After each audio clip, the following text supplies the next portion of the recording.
Hey there, folks. I am Charlotte, the Gulf Coast Granny, and tonight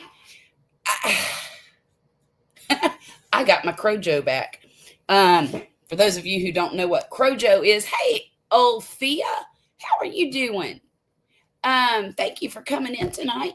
Crojo is what crocheters call their crochet mojo, and I am working on a cow, a Highland cow.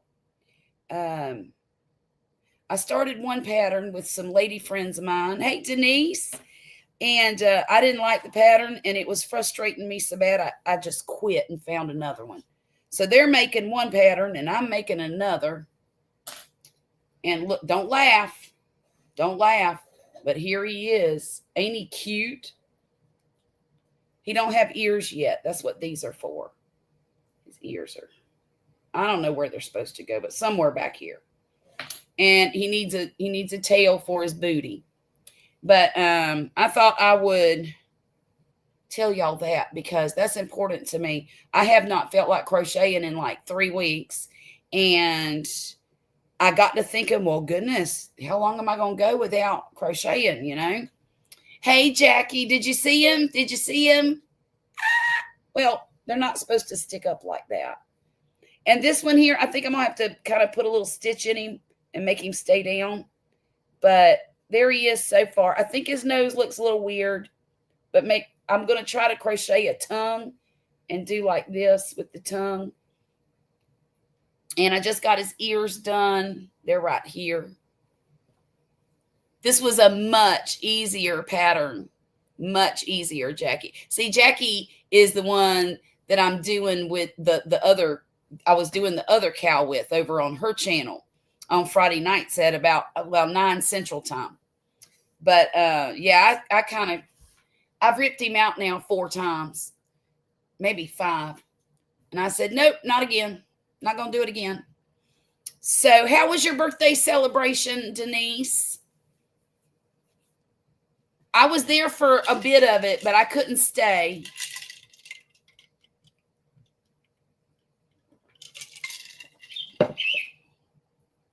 I haven't had fun with him. You know what? I don't know why, but that pattern is just blah. Oh, good. I'm so glad. Jane Doe, how are you doing tonight? Hey, hey. Y'all, look, I got another cucumber out of my garden today, and this is the scariest one of all. Look, it's enormous. It's like as wide as I am in my shoulders. What? I told Poppy, I said, don't come in with that thing. That's dangerous. But he's big. Y'all, I don't know what I'm going to do with all these cucumbers. I can't eat this much cucumber in one day. I could maybe eat half of him. Maybe. Start gnawing on it. Just start gnawing on it. Y'all need to go to bed.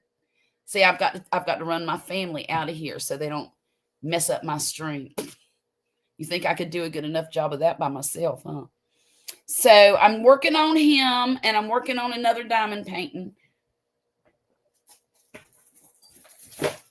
It's for Memorial Day, and it's this pretty flag that looks a little tattered because, well, it was my opinion that we're all just a little bit tattered from recent events. Kelly, hi, how are you? So that's my memorial for Memorial Day. And I've only got from here up to about, I'm feeling for it, about here done.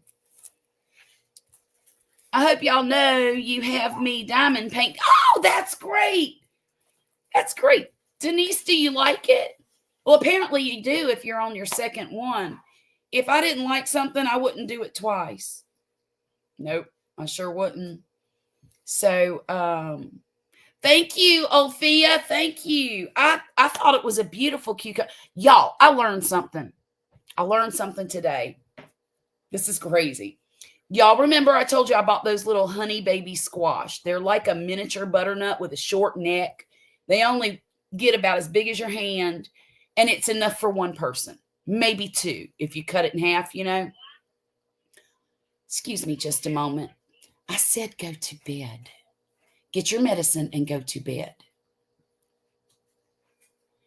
Thank you. So I'm out there today and I'm looking at, I planted 4 of these vines. So I'm looking at them and I see the little tiny squash with flowers on them. That's called the female flower, right? And I saw some that were a little bit bigger than that, maybe this big. Hey, Cena Renee, how are you doing? Terry, welcome in. So anyhow, I'm out there looking at my vines and I'm lifting them up and I'm looking, counting little babies, you know, lifted up the other one, counting little babies. And it dawns on me, there are no male flowers on this bush. I don't understand. So then Google became my best friend. So I went and I got on Google and I Googled this particular variety of squash I have. Guess what? They pollinate themselves. I will never quit growing this squash. Never, never. I love this squash. Now, is it going to survive the vine borers? We don't know yet. But it is a machata or a variety of machata. So it is possible. Plus, I have some trap yellow squash. And oh, Jackie, I did want to tell you, I've seen some evidence of vine borers on the tromboncino, but they're still growing. The candy roaster has some too, but it looks like it's still growing too. So we'll see. I'm real worried about the spaghetti squash though. Super worried about it because, you know, it could go either way with that one. And they're not very big yet. They're only like this big still. I don't know why they're not growing right like the other ones, but they're not. Of course, I did plant them probably a week later, maybe 2 weeks later. So we'll see. We'll see what happens with it. I'm not going to stress about it at all. But I did get some shade cloth this week. There are some tomatoes that I want to protect. It's my 2 Virginia Sweets, only because I know they're 90-day tomatoes. And I planted them on about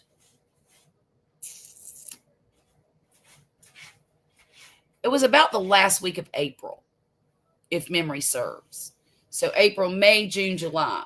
That means they have to stay out there in that heat during July. And I'm terrified that it's not going to work out, that the plant will die before I get a tomato off of it.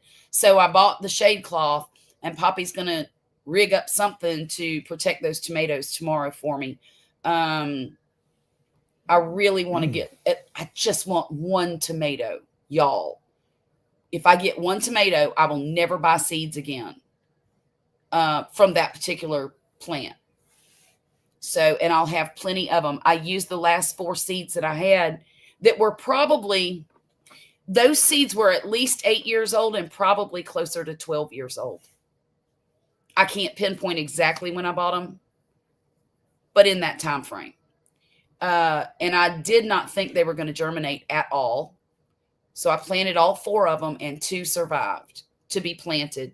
And now they are about, 2.5, 3 feet tall? Roughly. Yeah, about 2.5 or 3 feet tall now. And they do have flowers on them. And I have not seen the flower die off. And you know how you can look in there and see a little baby tomato?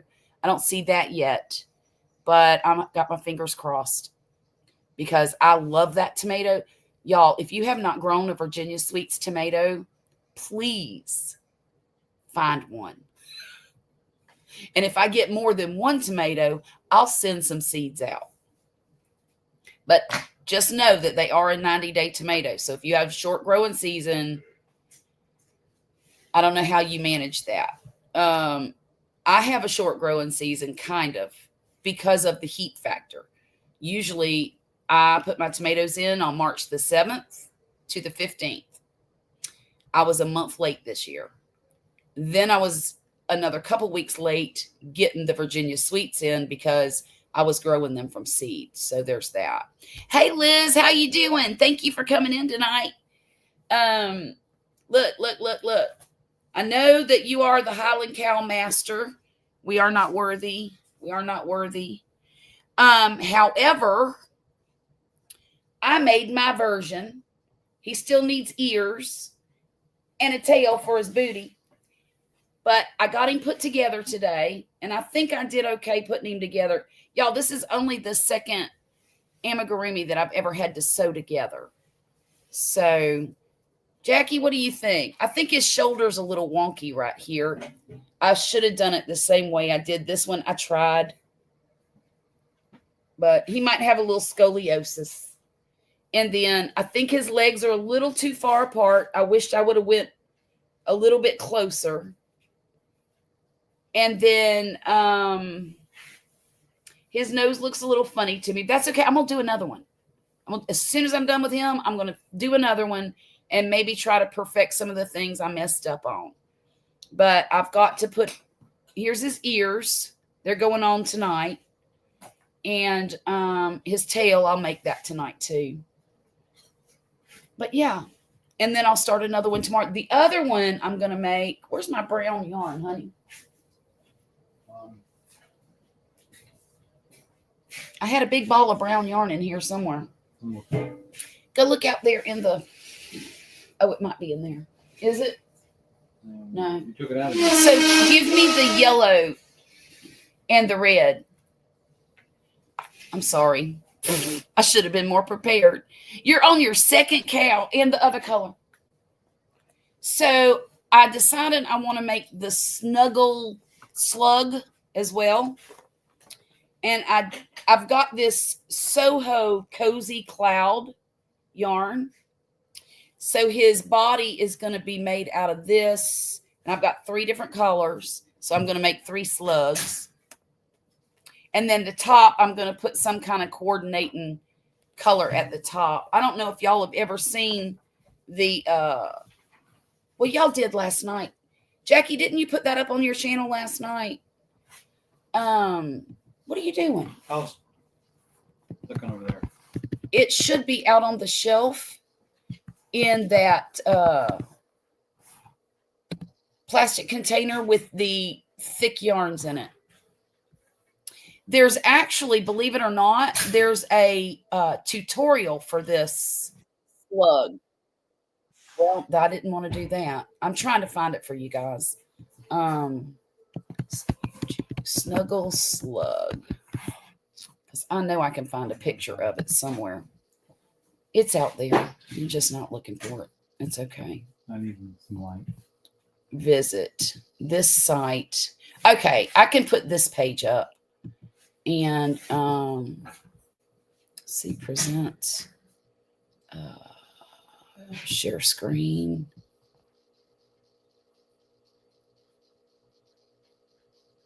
Deny. There.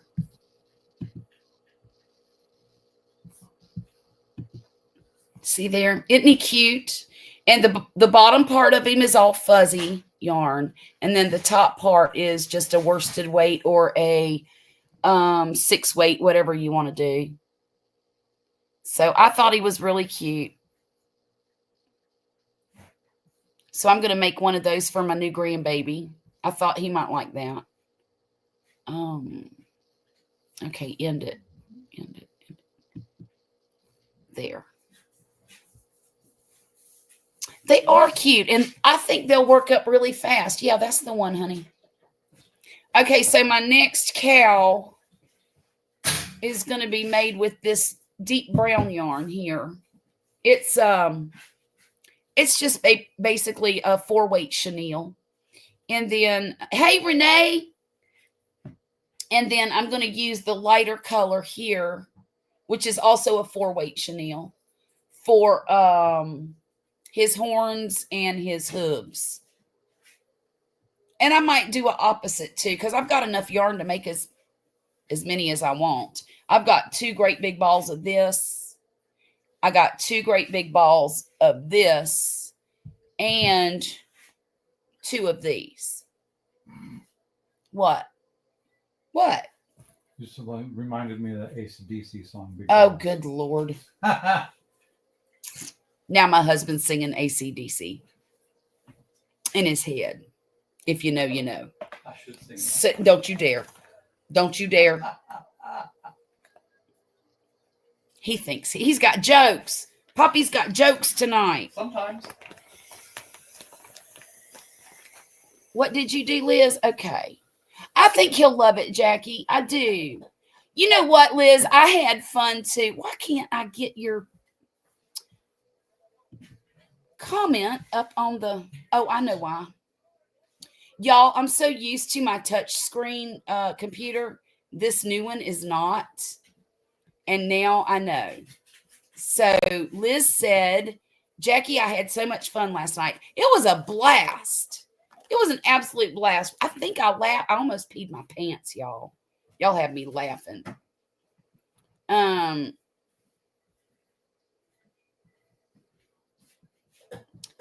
thought about that song too. Denise.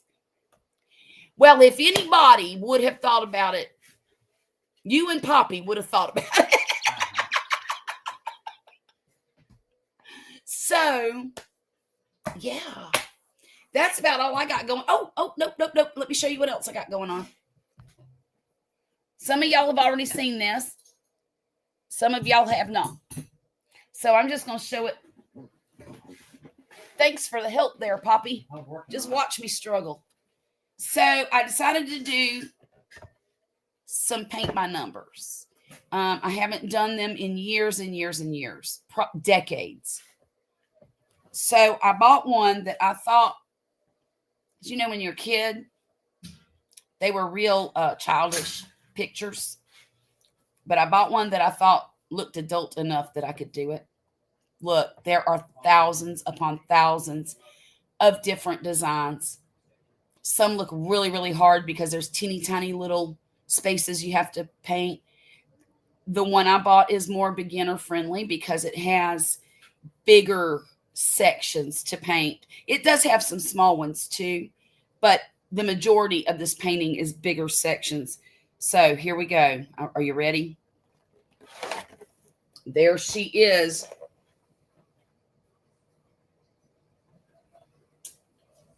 It's blue poppies. And I thought they were just beautiful.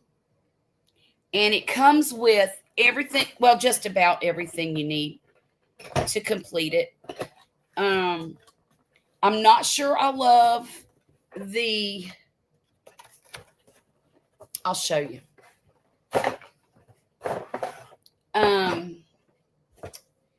They've put this on a board. And I'm not sure how I'm going to do with this board. I'm a little nervous that it might... Hey, Lydia. Thank you, Jane. Thank you. I haven't done nothing on it yet now. I don't know if this board is going to swell from the wet paint. But I've seen a lot of people online use this particular brand. It's called the Dimensions by Paintworks. And they seem to really like it. It won't. Oh, thank goodness, Renee. I was really worried about it warping and swelling. And then it comes with directions and one paintbrush. Thank goodness I have tons of other ones. And then these are the paints that it came with. And it requires you to mix some paint as well to get different colors. This might be it, the chart. It is, I think. Yeah. So 12 of the colors are right here in my hand. And then it requires you to mix 1, 2, 3, 4, 5, 6, 7, 10, 11, 12, 13, 14, 15, 16 colors, which is a little excessive if you ask me, but I'm going to get her done. The one thing I like about it is that the colors that you have are numbered, and the colors that you have to mix are letters of the alphabet. And I like that. I like that because it distinguishes what you need to do better. The only really tiny parts of this are, I don't know if you can see it or not, but just really the centers of the flowers here. Let's see if I can get it close. Like right here, the stamens. And then a few little pieces here. But I think it'll be fine. Hey, Rosalie, how are you doing? Michelle, hi. Yeah, I'm tickled with it. So I cannot wait to get started, but I want to finish the Memorial Day diamond painting first. And then I think I'm going to get started on this. Yes, go dark to light. Good. Yes, I did learn that. I've been watching lots of videos, Renee. Lots and lots. It's been years since I've painted anything. The last thing I painted was an oil painting of, well, you were in the Marines, so you probably know what this is. In the Navy, the sailors get different designations, and they're either with the ships, they're either air crew or part of the air navy, part of the ship navy, or part of the submarine navy. And then there's Seabees and different groups in the Navy. And each one of them have their own insignia up above. Well, Poppy's insignia, he was submarines. So it was a submarine with 2 dolphins on either side of the submarine. So I painted that for him. And then he turned it into a tattoo and got it as a tattoo. But that was probably somewhere between 10 and 15 years ago. So that's the last time. Okay. So he got his fish. That's what he calls them. I think that's what all the submariners call them, fish. But they're the dolphins. And that actually, they have to earn those when they get on the submarine. They have a year to get qualified and everything. So that was really special to him. And hey, God's Desire. Welcome. See, this is my new painting. Is that right? Yeah. That I'm going to do God's Desire. I wanted God's Desire to see that. Bonnie, hi. How are you? Look, this is not no painting. I want to show off. Good grief. It's terrible, y'all. No, it's not. But Poppy's very proud of it. I didn't put no scales on these fish because I didn't know how. I did my best. Okay. I'm going to show it to you, but don't y'all laugh at me because I'm not an artist. Okay. I need numbers and letters. Oh God, I'm so embarrassed. There he is. There it is. Okay, that's it. Yes, here. And he got it turned into a tattoo. Yeah. He wanted me to make sure that he heard me tell y'all that. Thank you, Renee. It's definitely not professional by any stretch of the imagination, but it's what I know. That's all I know. So I did what I knew. I wish that I would have made more contrast. See, I can go back and look at it now and see things I should have done differently. Like more contrast between the colors. The value was all very similar. And if I would have gone lighter and darker, I think I would have been happier with it. And if I would have been able to put scales on the fish, I think I would have been happier with it. But like I said, I didn't know how to do that. And I probably still don't know how to do that. But I did my best. Oh, thank you, Renee. Grumpus, you're here? Where are you, Grumpus? Gosh, I don't like this thing not being a touch screen. Gee, Monetti. It's nice. Looks good. Don't overthink. Well, and I do own it. Well, I won't let Poppy put it up in the living room.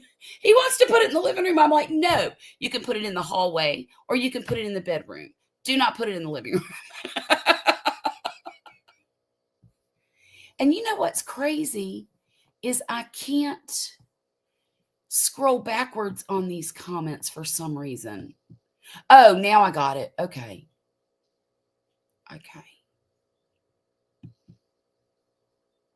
Wait a minute. Where's Grumpus? I don't see him. Somebody said, hey, Mr. Grumpus. There he is. Thank you so much, kind sir. Appreciate it. Appreciate it, Rosalie. Thank you, God's Desire. Oh, my goodness.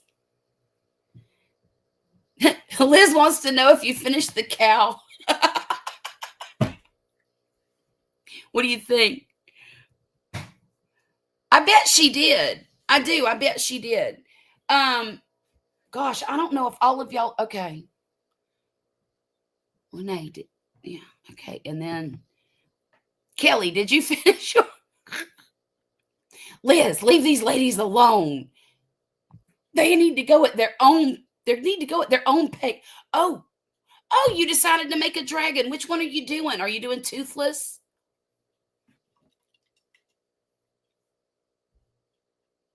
Oh, you're knit. What are you knitting on? Are you doing that shawl or a sweater or something?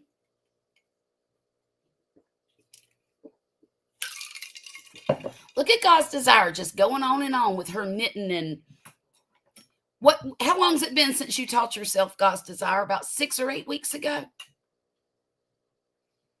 She is on fire. She is, Liz. She is on fire with that. And Renee started crocheting again after, I think, years and years of break. And now she's out crocheting the rest of us. But like I said before, I really kind of lost my Crojo there for a little while. Truly. Liz, I need something to make. I got 6 balls of each color of Schitt's Creek pink, yellow, and blue. Oh, wow. What weight is it, Bonnie? Oh, she got me a link here. Here, guys. That's the one she's working on. Let me go over here to you. Oh, I'm not on YouTube. Shoot.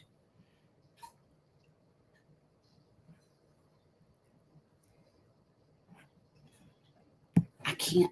I'm going to have to copy and paste that sucker. I didn't try to do that. Let's see. I guess I'm going to have to go to YouTube. Don't want to do that either.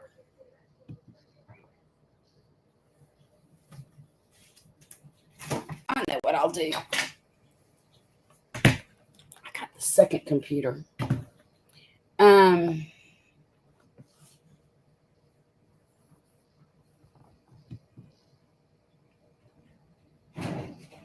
Who started learning in God's Desire? You started learning in February. Okay.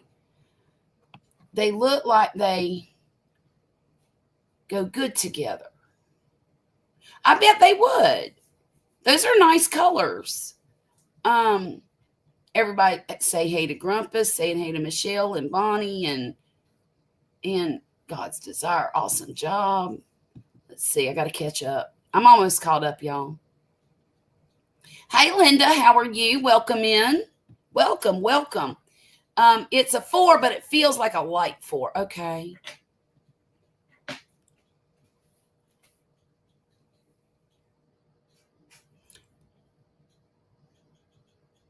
Those colors would make a really cool dragon. I think they'd make a really cool multicolored bear too, like a color block, like the head one color, the body another color, maybe the legs different colors. I think that would be cool too. But that's just my opinion. Everybody saying hey, everybody answering. Thank y'all so much for being here tonight. I so appreciate it. Look, this is what I use to measure it. These little twirly dudes up here. It tells you to pull out after you make your slip stitch, pull it out long, right? It said about 6 inches. Well, I'm like, well, that's a dollar bill. Well, it's a fake $100 bill. See where right there it says play money.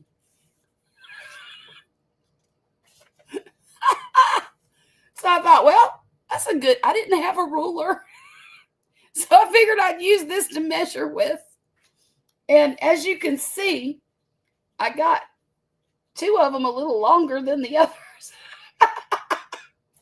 So apparently my measuring skills are in the toilet too. Bonnie said, what? Charlotte, you loco. I'm not making an animal. I'm making a dang snake. And I heard about making some other kind of weird thing. Wait a minute. What did I make that was weird the other day? You're making a snake. I thought you said you needed something to make with that yarn. Oh, Lord. Don't pay no attention to me. I can't think straight today anyway. I'm learning to knit in the round with this project. Very good. You know, my granny used to do that. She sure did. But she was a talented lady. I never learned, obviously. Because if I knew how to knit, I would. Saying hey. Oh, Liz wants to know, is it amigurumi? Well, if it's a snake, I'm going to assume it is, but shoot, I might make me another snake. I did make a snake not long ago. It was a baby snake, though. It was a baby snake. I don't make those. I don't want to make those. You guys got to come out of the animal thing. Let's make some stuff. Well, let's see now. What colors were they again? Pink, blue, and what? Yellow?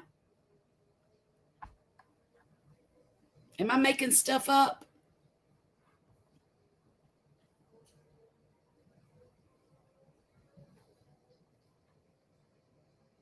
Yeah, pink, blue, and yellow. Let's see. And do you only have one skein of each thing?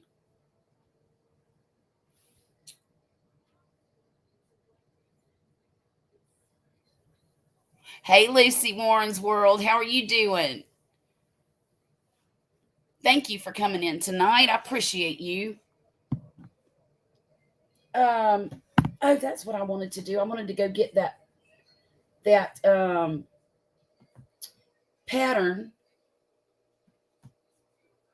on Etsy. I can't. 6 of each. Oh, okay. So how many yards total of each? $2 a ball. Dang, girl, you got a deal. You know you did. Yeah, what do you want to make with it? I mean, do you have a person in mind, or are you going to keep it? Is it a gift? Do you think you might want to make a gift? I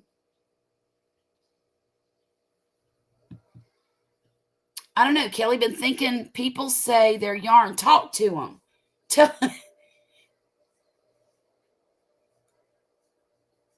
Maybe you bought mute balls of yarn. Maybe that's why they were discounted.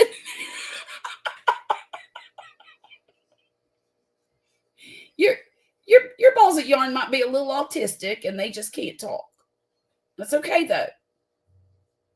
They have other ways, I think. Now my little grandson is a bit autistic and he has a problem talking. But I'll tell you what, he lets me know what he wants real easy. Y'all, please help me welcome to the stage my friend, Grumpus on Fire, my favorite barbecue channel in the whole wide world. Where are you, Grumpus? What happened? You're spinning and spinning and spinning. There we go. Finally. Finally. Well, you got Mount St. Helens behind you or something? Yeah, I'm lakeside tonight. You better be careful. That thing might blow up take you right out of this world. Yeah, check my Instagram. Yeah. See what time you were going on. I told Vicky, I said, oh shoot, she going 9:45. See what time is? I was a little after 10. You know it. You can show up whenever you want to. So I know I go on earlier than you get home usually. So I had seen the Instagram message on my phone. Yeah. So I came in here so I could copy and paste it. Yeah. Well, Instagram wouldn't let me log on. It wasn't my name and password. Oh my. So then I had to go on to Evernote to try to find my password. Oh. It wanted me to log on to it. I couldn't remember where I wrote that down. You were having You were having a day. I went to But- Michael's. They have clearance yarn. But at least we've got internet, so we're good. Yes, that is good. How'd you get that? Did you get that whole situation figured out? I From worked last a week? little over 8 hours Sunday and finally got it. Oh my gosh. Finally got it. Liz had me at my Michael's today and I didn't find no clearance. That's funny. That's funny. Bonnie, please don't talk to them. Yeah, for any of you who want to enjoy some barbecue videos and thank learn you. how to do your own smoking the meats, and let me tell you what, this man makes a mango salsa that'll knock your socks off. No lie. No lie. Go check I'm out his channel. sorry, Chad. I wasn't ignoring you. I was between screens. You loco. I'm not talking to yarn. Look, the yarn talks to you. The yarn talks to you. No, you'll figure it out. You'll figure it out. I like to make when I have lighter weight yarn like that, I like to work with 2-weight. But Bag a Day has a ton of patterns, like frilly shawl patterns, and I love to make those. But you've got a lot of yarn, and you could really do some nice work, you know. Look, did you see my? You didn't see my cucumber, did you? I got y'all. Bear with me. I got to show Grumpus my cucumber. I'm afraid. You should be, because I was scared when Poppy brought it in the house. I ain't even playing. Look at this thing. Oh my goodness. It's enormous. All of them are like this. Well, this is the biggest one so And far. what time did you plant those plants? April 15th. My goodness.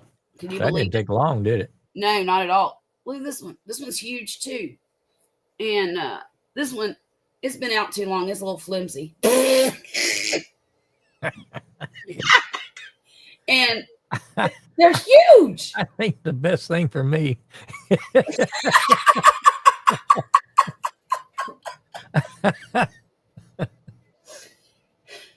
But they're spiky. I thought you planted. Thought you planted the little short. I did. one. I Oh, did. okay. That's something different. All right. All right. I got them too. Oh, okay. I Okay. only got one so far. There's a lot of them out there, but that was the only one that was ready today. It is, Denise. It's a little. I'm gonna have to give it away to somebody. But I've got 6 of them sitting here on my table. I can't eat 6 cucumbers. Each one of those is a meal. Yes, and I don't want to get sick of them, you know, and I don't want to preserve them either. I'll preserve these little ones. Yeah. Yeah. And put them up and make like bread and butter pickles with them. But I don't want to do no more than that. I don't I even mean, like. could you cut those up and with some onions and vinegar overnight and just eat them that way? Well, yeah, I could do that. My granny taught me how to do that whenever she was alive. Just put Yeah. vinegar and onions and a little My bit grandma of sugar. used to do that with beets. Yep. Oh, yum. I love beets. God, I wish I could grow a beet. Gosh. How's Mrs. Grumpus's moonflower doing? It's doing good. We don't have flowers yet, but the vine's doing really well. Good. Just keep waiting. They like the heat. Well, they're fixing to get it because it was a hot one today. It was hot today.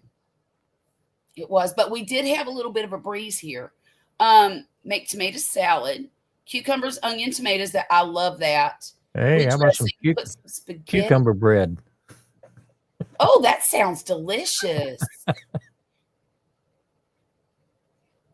That does sound good. Instead of zucchini? What? Cucumber? Oh, yeah. Look, I ain't making a cucumber bread. That just sounds wrong. Wrong. I was investigating for my people, and yes, I bought some samples. Okay.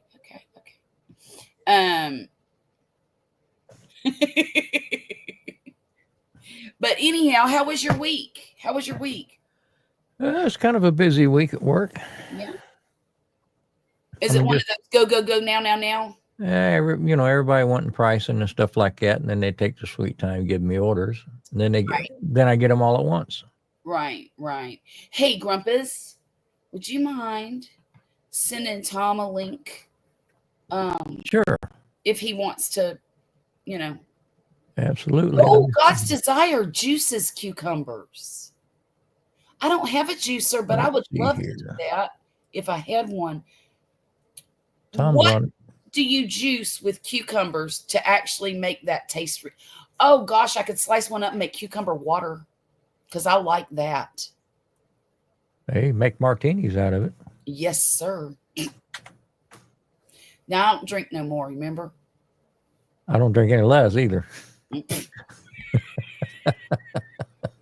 goofball. Is Tom on Instagram?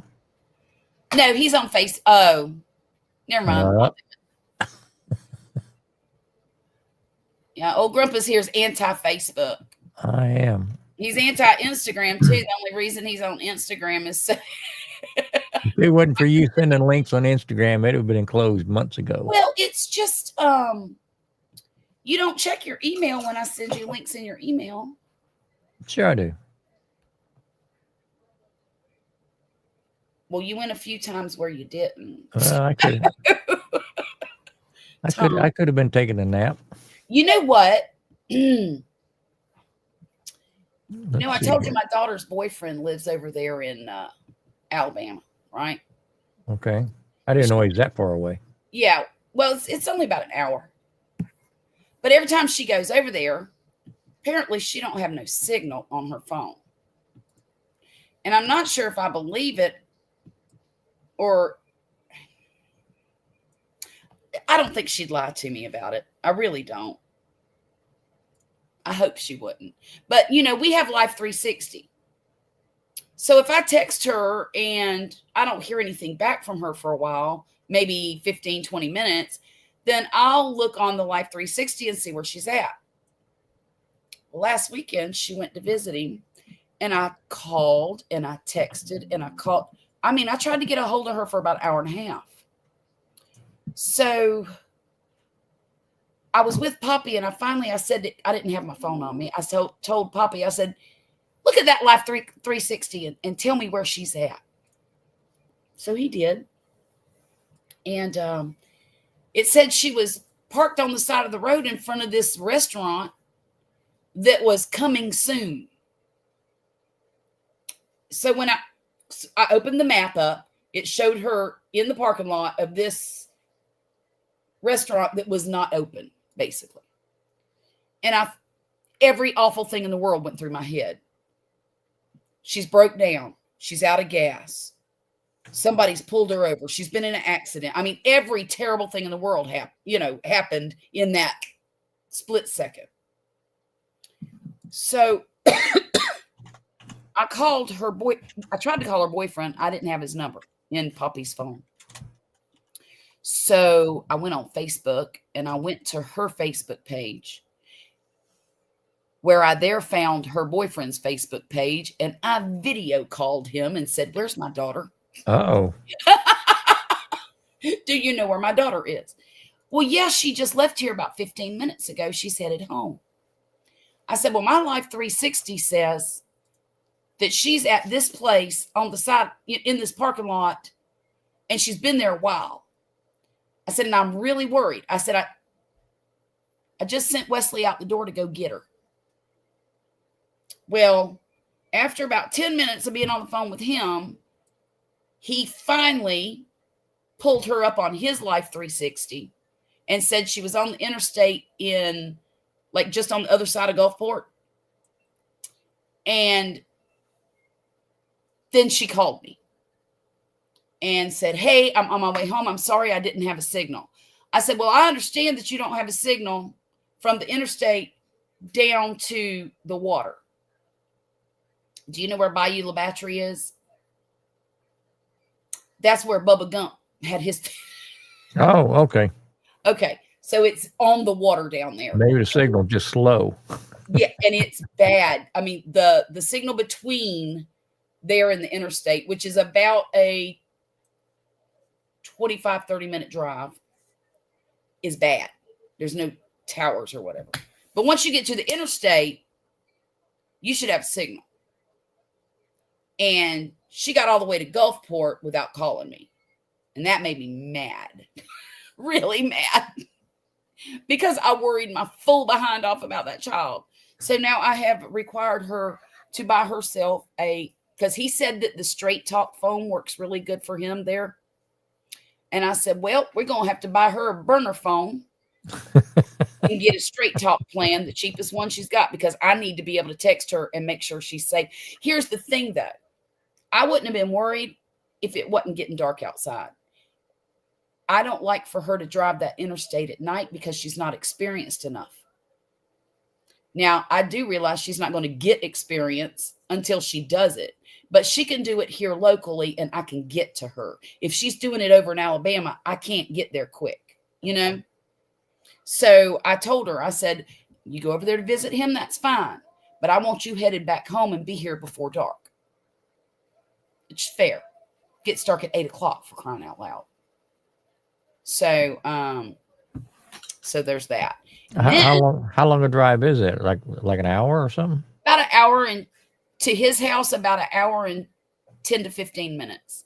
Okay. Yeah. Which is fine. I don't care how long she drives. I just want her here before dark. That's the rules. You got to follow them. So then I find out, this is crazy, Grumpus. This is crazy. This is crazy. And I know you'll appreciate how crazy this is because you've known the whole story all along. Remember, she wanted to be a freaking scientist? Well, microbiology wasn't for her. Apparently, she hates going to school and she don't want to do it anymore. And I said, well, I don't think quitting is an option for you. You done made me spend a good bit of money. Mm-hmm. I'm not going to say how much, but it ain't, it's a good bit. Yeah. So we had a come to Jesus meeting about 4 days ago. And I told her, I said, look, why don't you just go back to what you love to start with? Because that's where you were headed. And she thought about it. But before that conversation, let me back up a little bit.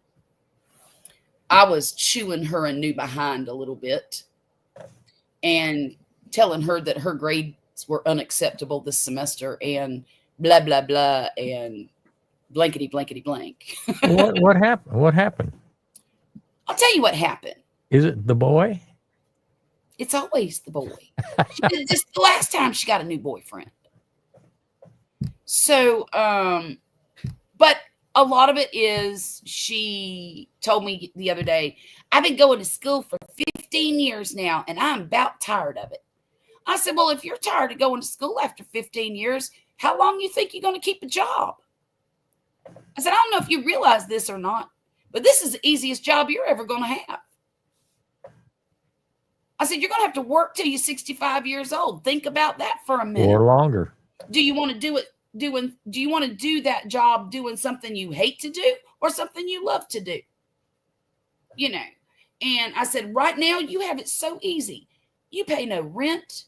You pay no bills except for your insurance and your phone. Hell, I want her job. I know, right? All she has to do is go to school and go to her 4-hour a shift job where she makes god awful money for a young person. And she makes good money there. Good money. Her last paycheck was $575. She worked nice. 4-hour shifts. 4. Nice. So, it is 67 now, Bonnie. You're right. So anyhow, after that, I told her to go back to what she loved, and because she told me there's nothing out there for me. So, well, that escalated quickly. How do you go from drama?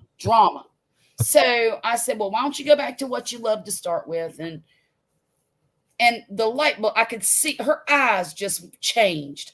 It was the weirdest thing. I'm looking at her and I made that statement to her and she was like, oh, can I do that? She asked me, can I do that? So what would that be? Do whatever you want to do. What is she studying that she hates? But The science and math. Math is kicking her behind. And what does she like to do? She wants to go back to music. Oh, okay. So she made a phone call to her old band director, and he is going to try to help her get into the band up at the community college 45 minutes up the street. It's the same college, just different campuses. Okay. Same college she goes to now. But this guy has feelers all over the state. If he can't get her in a band, there's a problem. So, but I did tell her, I said, well, since you've wasted a year of my money, and she has, you can pay for the next year by yourself. Because I'm not going to spend another dime knowing that you're just going to waste it. I'll save that money for your brother. And that got her little booty in gear. But I did help her. We decided that, she played the marimba. I can't afford a marimba. They're $6,000 minimum. So I bought her a practice xylophone. And she's going to practice till she can do her audition. And then she'll audition for the band. And she's already signed up for 6 classes next semester in music. Well, one math class, the rest music classes. So, and she called her piano teacher. And she starts piano lessons on Wednesday. She goes back to piano lessons again. So maybe this, because she graduated high school with a 3.8 grade point average. I don't know what happened, other than the boy.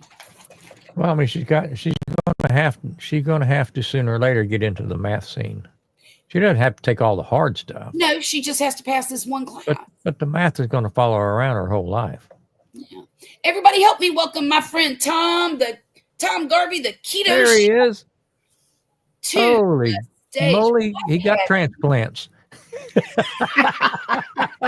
Now, I know it's hot in Las Vegas if you have cut all your hair off. Yep. It was 101 today. You know what, Tom? I think if I lived in Las Vegas, I'd shave my head too. Yeah. Well, what happened was. What happened was. 22, and she has no idea what she's going to do. But she is going to school. She's taking general classes. I guess it'll come to her It will, Bonnie. It will. It'll come to her. She works 2 jobs. She makes good money. Their restaurant. Yeah, that's what my daughter's doing too. And she says, I'm not going to end up doing that. Yeah. My older daughter, that's what motivated her to go to college was she worked she went to college first semester after high school. She quit. She got a job in a restaurant, and that's what she did for about 2 years. Hey, Jane. One day she said, Mom, I enrolled in college. I said, what made you decide to do that? She said, I don't want to be a waitress the rest of my life. It's a tough business. It is a very tough business. Hard work. And you have to, it takes a special kind of person to be able to tolerate the nonsense. That's right. See, calm, mild-mannered guy like myself, I love the restaurant business. Yeah, calm, ma'am. I how many people you beat up and told them to get the heck out of your establishment? I will not answer that question because it might incriminate myself. Because I know Tom. Tom ain't gonna put up with no mess. Unbelievable. So I hear you have. I'm sorry. I tell you this real quick, Tom. Mm-hmm. At 24, went to nursing school, had twin babies. Well, nursing school was the best thing you ever did, or having the twin babies, or taking the break. Okay, I'm sorry, Tom. So, how does your garden grow? I hear you got some cucumbers. Ha! Santa Lucia. Look Holy how crap. big the cucumber is. I'm wielding danger here. This is danger. They're all almost this big. Look out, Poppy. You might get cracked with one of them. I've got 5 of them sitting here. And then I got this little baby here. That's my pickling. Oh, that looks good. Yeah, that one's doesn't nice. it? Yeah. Well, I would take them 5 or 6 and get that young man, have a little table out front, and 2 for $1. Or That's not a bad idea. Here's what I want to know, Tom. Hmm. How do I show him Limpy? I had to leave the room on that one. Hang on. I'll find him. oh, Maron. That must be There's the a old little one. Limpy. Yeah. Yeah. He needs to see treatment. Seek treatment. I got another one too. This one's a little limpy. It's a little, Holy crap! Yeah, he's definitely gotta go see the urologist real quick. yeah.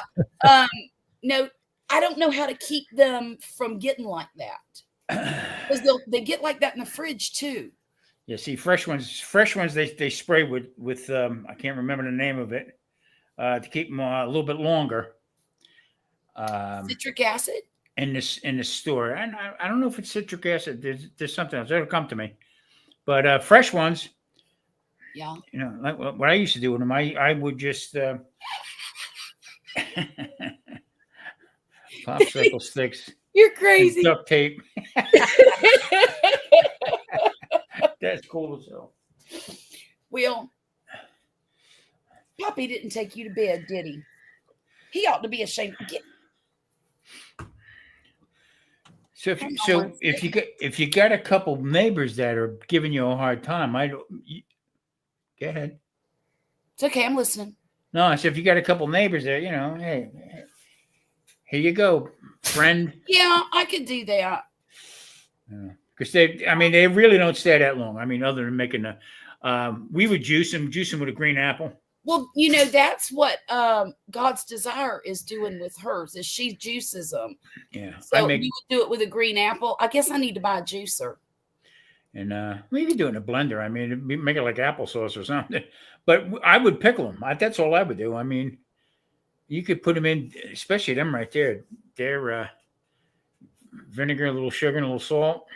That's what Grumpus was saying. Yeah. Icebox pickles. That's what I do. I put them in. Well, and I made a creamy cucumber salad yesterday, and it was delicious. And I have plans to make a cucumber and cherry tomato salad with little onion in it, probably this weekend. But I don't want to get tired of them. Right. I don't want to get tired of eating cucumbers because I love them. That can happen real quick too. Mm-hmm. Mm-hmm. But I don't want them to go to waste either. So back in North Carolina, I took them, breaded them, floured them, breaded them, egged them, floured, breaded them, put them in the deep fryer. They were okay. They weren't, Wasn't no zucchini, was it? No, it had a little bit different. Too wet. You know what I mean? They have a lot of. A lot of water in them. Mm-hmm. Lots. And I've been watering my garden like crazy. I turn that sprinkler on every stinking morning. And I water them for about an hour, maybe hour and a half. We would have, after we got done growing, I had a baby swimming pool. Yeah. That I kept up on my deck, and it was all covered. And each day, whatever we picked, I would put it into that swimming pool. Mm-hmm. Mm-hmm. So now the neighbors would start showing up because they would see me and Marie out there picking. So one of the old ladies down the street from me, like my closest neighbor was like 2.5 miles away. You know what I mean? So she came in, pulling in with the car. You could see her, like she was turning the dump truck. Come in, pull in the driveway and get out. Hey, Tom, how you doing? Good. How you doing? Alice, I think her name was. I said, she come up on the deck. She said, man, your garden's really growing great. I said, yes, it is. I said, let me go inside and get a bag. I'll give you some vegetables. Out of her pocketbook, she pulled this plastic bag out. Oh, she did. That's awesome. I looked at Marie. We both started laughing. I said, oh, whatever. Maybe she was coming up there to ask you for some anyway. She wasn't asking for nothing. She's waiting for the offer, but she didn't give me time to get in to get a bag for her. That's funny. Now see, me and Bonnie's thinking alike. What'd Bonnie say? Oh, the zucchini bread? Yeah. That sounds kind of gross. Now, I do like cucumber water though. So I could just get a big pitcher, get Cut the 'em. little, slice up some cucumbers, throw it in there with some ice, and that would be really good, I think. Yeah, A little vodka, have a little martini. I would like that too. Yeah, go into a bar and say, "Can I have a burpee?" Well, and that's the thing about these cucumbers that I really like. There's hardly any seeds in them. They're burpless cucumbers. Oh, And that's yeah. kind of why I bought them. I don't know why I planted all 3 of the plants. I would try bread. One, but I would try. You I what? would try chipping them up, squeeze them out. Okay, get most of the water out of them, and try to make a bread out of it. Might be. I might do that. I might do that because I really like cucumbers a lot. It's worth a shot. Really is. Would you chop them up or would you shred them? I would shred them. Yeah. Yeah, I would shred them because you'll get most of the water out of it there. Yeah. You know what I mean? A lot of people take them and they'll put them through a processor, shred them through a processor, but it's soaking in the water anyway. So you got double the work. This way, if you shred them out, press them, put a little bit, at a time away. So It started raining. It's So worth a what shot. else is? Would the chickens eat them? Oh yeah. Hell yeah. Chickens love them. Oh, the ones that get kind of soft, you know. Cock-a-doodle doo. I could give those to the chickens and they would love that. Yeah, I they could would. actually probably freeze it a little bit, make it really cold, and then take it out to them because it gets hot. They could use the water and the coolness. Maybe split them lengthwise. Mhm. That's what I was Let them thinking. peck the centers out of them. They'll love that. They Oh, love yeah. melons too. Thing is, melons are too expensive to buy just for chickens. Yeah. I just today we bought a small melon. Yeah, Watermelon was $3.99. I went to hell and give it a shot. that's not too bad. No, it's not too bad for a small one, but Here they're about $6.99 for a little melon. there again had no taste to it. So Oh no. and I said we tried. Oh, that's what the closer you get to July, the better they'll taste. Yeah. I believe that. And you need to get it from the guy on the side of the road. It's the best Yeah, place, best place to absolutely. buy it. You don't get no watermelon from a grocery store. That's playing Russian roulette with your watermelon. Yeah. But then again, it's getting the same way with avocados and peaches and everything else. Everything jumped. Everything jumped. Yeah. That's why I'm glad to see that, here we're talking about your abundance of cucumbers and whatever stuff you're growing. You're a Mhm. lucky person because you know what? It's getting crazy in the store. It really is. I've heard that produce is even going up. Yeah. Oh yeah. Let me see something here. I might have to shoot and kill the keto cook. Go back there. I went in to buy a bag of ice the other day. It was over $3. I said, we tariffing water now? I just bagged this half-gallon bag of beans up yesterday. Oh, cool. I picked those from my garden. They're beans, $5.23.25. Cool. We just made some beans. Yeah, I haven't had them in a while. We're in the store. Marie says, "Oh, look, pretty good price." I always buy big in bulk. These are, I believe they're Louisiana purple potted beans. They were purple. When I grow green beans, I can't grow them green. Mm-hmm. Or Poppy has to go out there and harvest them for me. If I buy the purple ones, I can see them so I can harvest them myself. But if I buy green ones, I leave half of them out there. And then, of course, the vine dies because it thinks it's done. And so anyhow, I went out there the other day and I got 2 great big hands full. And then he went out after work and got a few more. So I processed them last night. I just blanched them and dried them off and stuck them in that bag. Charlotte, you got to look into a vacuum sealer. I have one. Do you? You I have should one. use it. I'll eat that so fast. Yeah, but I mean, just look for down the road with your other stuff. Yeah. Go to Out of Air, it's called. Use my code. You get 10% Oh yeah. off. Okay. I mean, I don't get They have nothing from it, but I bags, mean, don't they? yeah, they get the bags and stuff, and it's 1,000 foot, and I think it's $21. For an eight. That's not I think bad. it's 10 or 11 inches. 11 Yeah. inches. I mean, I'm sorry, guys. Let me catch up on this chat. sure. I just had my dishwasher going for 10 minutes and walked in here and forgot to hit start. Oh no, that's aggravating, isn't it? Ugh. I don't Bonnie's- think cucumbers and water taste like nothing. I think it tastes like water.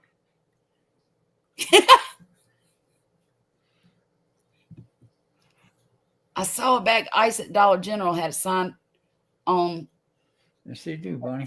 50. I was like, I thought ice was $2. It was no kidding. They wanted $5.50 for I ice. wouldn't pay that much. Mm-mm. We're paying about $2.30 for a bag of ice. I take the plastic water bottles, or a Mhm. little bit bigger. I fill them jokers up with water, freeze them. When I need ice, I hit them with a hammer and got my ice. Yeah, my ice maker went out here a couple of weeks ago, so we've been buying bagged ice. Bag of ice will last me a week or longer. Yeah. Look at what Denise put down. They have shelled purple hull peas for $41 a sleeve at their local shop. $41? And what is a sleeve? I don't know how big a sleeve is, but that's too much for purple. That's too much for peas. I don't care how big it is. Good grief. Yeah, it's crazy. It's especially out here in the desert. Yeah. Yeah, because y'all, it's not like you can just grow your own, especially right where you live. Can you imagine the water it takes to grow food in the desert? Good grief. As hot as it is there. Wait a minute. I even put yarn in there when I'm. Oh, yeah. That's a good idea, Bonnie. I just did some for a friend of mine and vacuum sealed it. You live in Branson. It's Town. People pay it. Yeah, they're crazy. All right. So, Tom, you And- said you got a link to those bags? Yeah. Yeah, Those go ahead. Those are for the food saver style, Wait a minute. Are food you? saver type bags. I believe so. Yeah, I think they are. I really do. Because I sometimes, I mean, I like my chamber vac, but sometimes I need longer bags. Like if Yeah. I want to do a slab of ribs or something, I need something a little longer. Yeah. And the funny thing about it was that these people reached out to me twice. And we had a mix up, okay, about when they were supposed to send the stuff out. But they kept sending me an email about when are you going to put the video up? When are you going to put the video up? So as soon as you send me the bags. I mean, Right? So they apologized the whole bit. So then they sent me out a brand new vacuum sealer.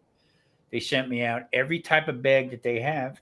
And this is like 4 mil. So it's a little thicker Okay. than the other stuff. So you can sous vide with them. You can actually put your vegetables, Charlotte, right into the pot of boiling water and cooks them up that way. Okay. Yeah. And so, That sounds great. yeah, it's called Out of Air. Grandpas, I'll send it to you. All right. I don't Okay. have the whole thing on here right now. Type something in the chat, even if it's just a dot. I need to see if you're a moderator on here because I think you are. And if you are, you can drop the link. And then everybody will get discounts on their bags if they want to buy them. I got to connect to YouTube. That's to me, that's the drawback of the vacuum sealers, the price of the bags. Yeah, me too. The food savers. Right.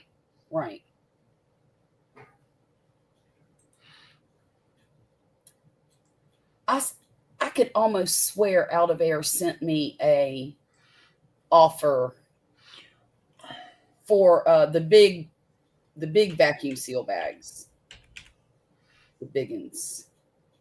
Could have sworn they did. Yeah, but I am. I'm terrified of that kind of stuff. Oh, you are good. Yeah, go ahead and drop the link to your your link. I have to look it up. Okay. But yeah, that's a major drawback for me too, is the price of the Food Saver bags. The ones that, because I was buying them from Walmart. Well, it's the closest store to me. That or Target, the closest Right. store to me. That's where I was And getting them. they were like ridiculous. I mean, just for the smaller, I think it might Yeah. have been 100 feet or something like that. I Mhm. think it was like almost $40. Wow. Yeah, that sounds Yeah. about right. So Because See, I was when I went, that's one reason I went to the chamber vac. Those bags are pennies. mm, I get those couple hundred at a time. I buy a box of rolls and it comes with bags from Costco. I've had my box for 2 years and I use it up. Wow.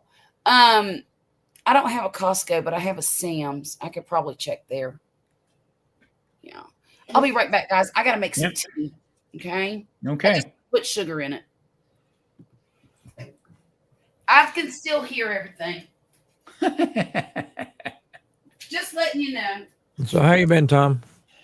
I've been pretty good. It's been hot. It's been trying to get some videos taken care of. I'm trying to get some with Monument Grills again. I got another cycle going on with that and stuff, which is fun. But I'm going to do things out of the box with it. I'm not just going to do traditional grilling stuff, So today I had a collaboration with foods from around the world, and I made Yorkshire pudding. It came out good. Yeah, it came out real good. And other than that, my ex used to make that all the time. Yeah, it's okay. I mean, it's nothing. Something I would go and say, well, let's have Yorkshire pudding. Yeah, that's not something I crave. Yeah. So, but I got to tell you something. I turned around and used this 22-inch tabletop grill they have. Okay. What a beast this little thing is. Yeah. Well, I did a video about making pizza and bread on it. Okay. So, you're always told that when you make a pizza and stuff like that, there's nothing better than putting it on a stone, high heat. Okay. But you got to be careful how high the heat gets. You found the limit, huh? What I did was I bought a stone to fit it. Okay. Uh-huh. And it was, it's square, whatever, 15 by 11, I think it was. So according to the stone, okay, you got to use parchment paper when you first do it a couple times until you get it all seasoned up and everything.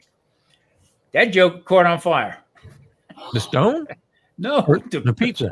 The parchment paper. Okay. So you put the parchment paper between the pizza and the stone? Yeah, the first couple times out. Okay, to get that. Because this stone is on one side, it's just a regular stone. On the other side, it is a porcelain coating. Okay. So it's a non-stick. I'm lollygagging. I'm talking about making a thing, and all of a sudden I go, oh! But what's nice about the grill, it's got a see-through glass. Yeah. So you can look at them. I opened it up, trying to spin it around.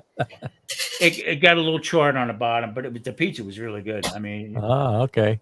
Then the bread came out, and I was saying in the video, I said, well, I got a little, it's freaking burnt. Tom, have you ever made a pizza with a cauliflower crust? Yeah, I didn't care for it. You didn't like it? Nah. Do they not get crispy? You know what, Charlotte? The process going through, you cook that bit, you cook that joker 4 different times. Oh, come on.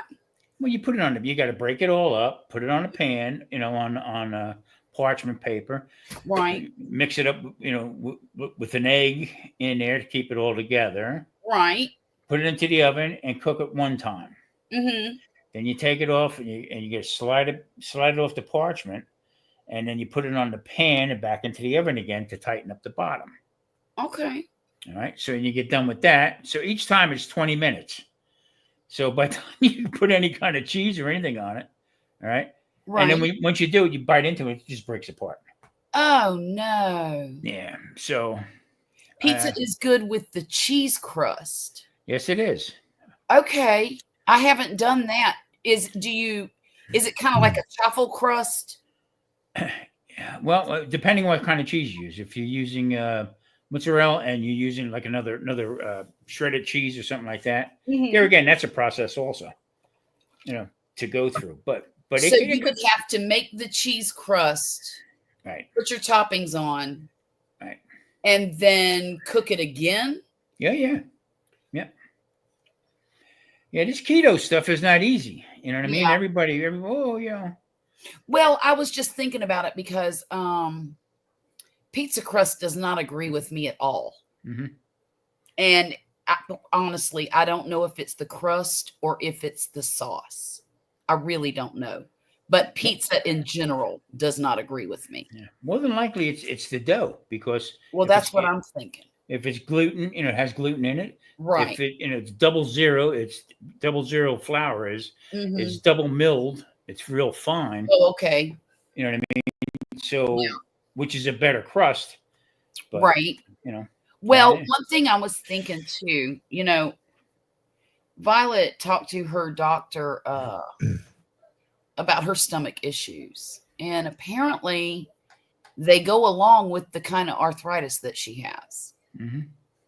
And the doctor told her if she keeps eating gluten and dairy, because those are the two things that bother her so much, Mhm. that she would probably end up ruining her gallbladder and possibly her intestines in the long run. Not now, it'll take a long time, but eventually she's going to have serious problems. So there's that. And I thought, well, I could probably, just change the way I cook that for her and for the rest of us, really, because we could all benefit from it. Yeah. The higher the carbohydrates you take in, I mean, just, silliness is for like a small bag of French fries. That'll throw you into a tizzy like you wouldn't believe. And Now, I see, know potatoes don't bother me. myself Mm-hmm. that if I have some bread and stuff, like the other day I made that pizza and stuff like that. I had two slices of it, and all of a sudden my knees and everything started hurting. Oh, really? Oh yeah. Okay. Yeah. Well, I've been testing out some carbs. Rice does not bother my stomach, and neither does potatoes. The two highest carbohydrates you can put in your system. I know. And I don't eat them often, but when I want one, I'm going to eat it. Yeah, Bonnie, that works pretty good. I mean, Mhm. put the stuff in, put it in the oven, then take it out again, put the other stuff on there again. Right. Bonnie, what ingredients do you put in your cheese crust? Basically just Out of cheese. curiosity. Tina, Yeah. thank you so much for coming in tonight. I found that when you make, you can't make it a regular size pizza because the outsides get pretty crusty. Yeah. Okay, but the inside it gets just no way it doesn't heat Just up make evenly. personal sized ones, right? Yeah, you can make the Yeah. One thing I have noticed too, once in a while I try to eat some bread. Mhm. Got to have a sandwich every now and then. I do anyway. I like to have a sandwich now and then. I don't have to, but I like to. And I can eat the bread from the bakery at Walmart, but anything in a bag that has come from like it's been processed at a factory and then delivered to Walmart, I can't eat it. Yeah. It upsets my stomach something fierce. Like, Merita, or I forget all the other brands, but I can't eat that bread. See, it's all the other ingredients that they put into stabilizers to keep it on the shelf. Yeah. I laugh every time I go to not Staples, for crying out loud. What the hell is it? Sprouts. Every time I go to Sprouts, they got this keto bread. I mean, they got shelves and shelves of keto bread. Okay. There's no such thing as keto Right. bread. Right. There isn't. God's Desire says she uses Parmesan cheese and Italian seasoning for her crust. Yeah. And then Bonnie uses Parmesan, mozzarella, and an egg. Yep. Okay. That right there, what Bonnie just said, Uh-huh. is how you make a chaffle. Right. Okay. That's the same principle. It's the same principle. Yeah. Okay. I could put a Well, I little. know if I pick up a loaf of French bread at HEB, Mm-hmm. that sucker be hard as a ball bat in 2 days. Yes. I can buy the same thing at Walmart, Mm-hmm. and that thing will stay soft for a month. Oh yeah, yeah. I don't know what they're putting in it. I don't either. I'm not so sure I you want to get eat it. mold on it, and I don't know what they're doing to it. But I pick up loaves, French loaves or Italian loaves at Walmart in the bakery, and I keep them in my refrigerator because they last longer that way. If I put them in my bread box, they will last about 2 days, and that's it. They'll either get hard or they'll get mold on them. They'll take that Zekel bread, okay, which is another $9.99 for a half a loaf of bread. Oh, for goodness sakes! Yeah, and it's got all these, all the different grains and all this stuff in there. Well, I tell you, you might as well bite into a thing of sandpaper because Oh yeah. and also there's over 200 names for sugar. Mm-hmm. So they can now they're coming up with numbers like P18, almost like They're trying to psych us out. trying to get around it. Yeah. But it gets approved, and then they start putting this stuff out again. Right. It's very hard to do it. Right. I just heard 2 days ago, okay, they got another diet out there. Oh, it works. It's called the sugar diet. What? I think Vicky's on that. Yeah, they're telling these people to eat these different sugar and this, but then to come to find out, Right. the people who are on it, okay, they look like they got washboard stomach and stuff like that, and the big arms and stuff. So they didn't get away with it because they burn it off as fast as they put it in. Tell a guy like me the sugar diet is good. My doctor would drop dead of a heart attack right there. So Bonnie says 2 years ago she lost 75 pounds on Weight Watchers. Mm-hmm. I ate whatever I wanted in my moderation and didn't exercise, but never felt better after I lost weight. Yeah, I believe that. I believe that. I went on that Atkins diet, and I lost it, and it was pretty much keto. I did pretty much. That was keto before. Yeah. But I lost, I think, 16 pounds. Atkins diet was good until they sold the company. Atkins, actually, after he died, they sold the company that was making all, I guess the diets and whatever. And another company brought it, and all they did was they started adding chocolate bars to it. I forgot it. Yeah. So. Yeah, they got chocolate, they got peanut butter bars, they've got candy bar. They're basically candy bars is what they are. It's ridiculous. Yeah. Bonnie, I lost 72 pounds altogether, back and forth with it.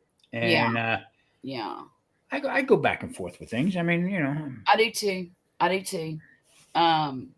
Because every now and then I need to have some French toast. And every now and then I'm only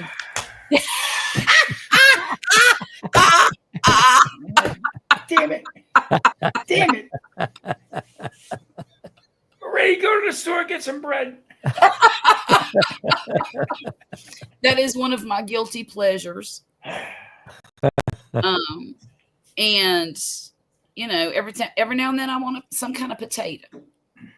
I like potatoes a lot. See, I'm an Irishman, so they haven't had in a while until about 4 days ago. What's Was that? beer. Oh yeah. I miss having a glass of beer. Okay, so Yeah, there's a lot of sugar in that. I could not believe what they get for a 18-pack of beer. Oh yeah. I was like in shock. What the hell? It's gone nuts since COVID. So I got Coors Light. I was gonna send you money, Grumpus, to get me what is it? Modelo? No. What is the the beer in Texas there. Pearl. Pearl. I haven't seen that in forever. Get me some Pearl in a can.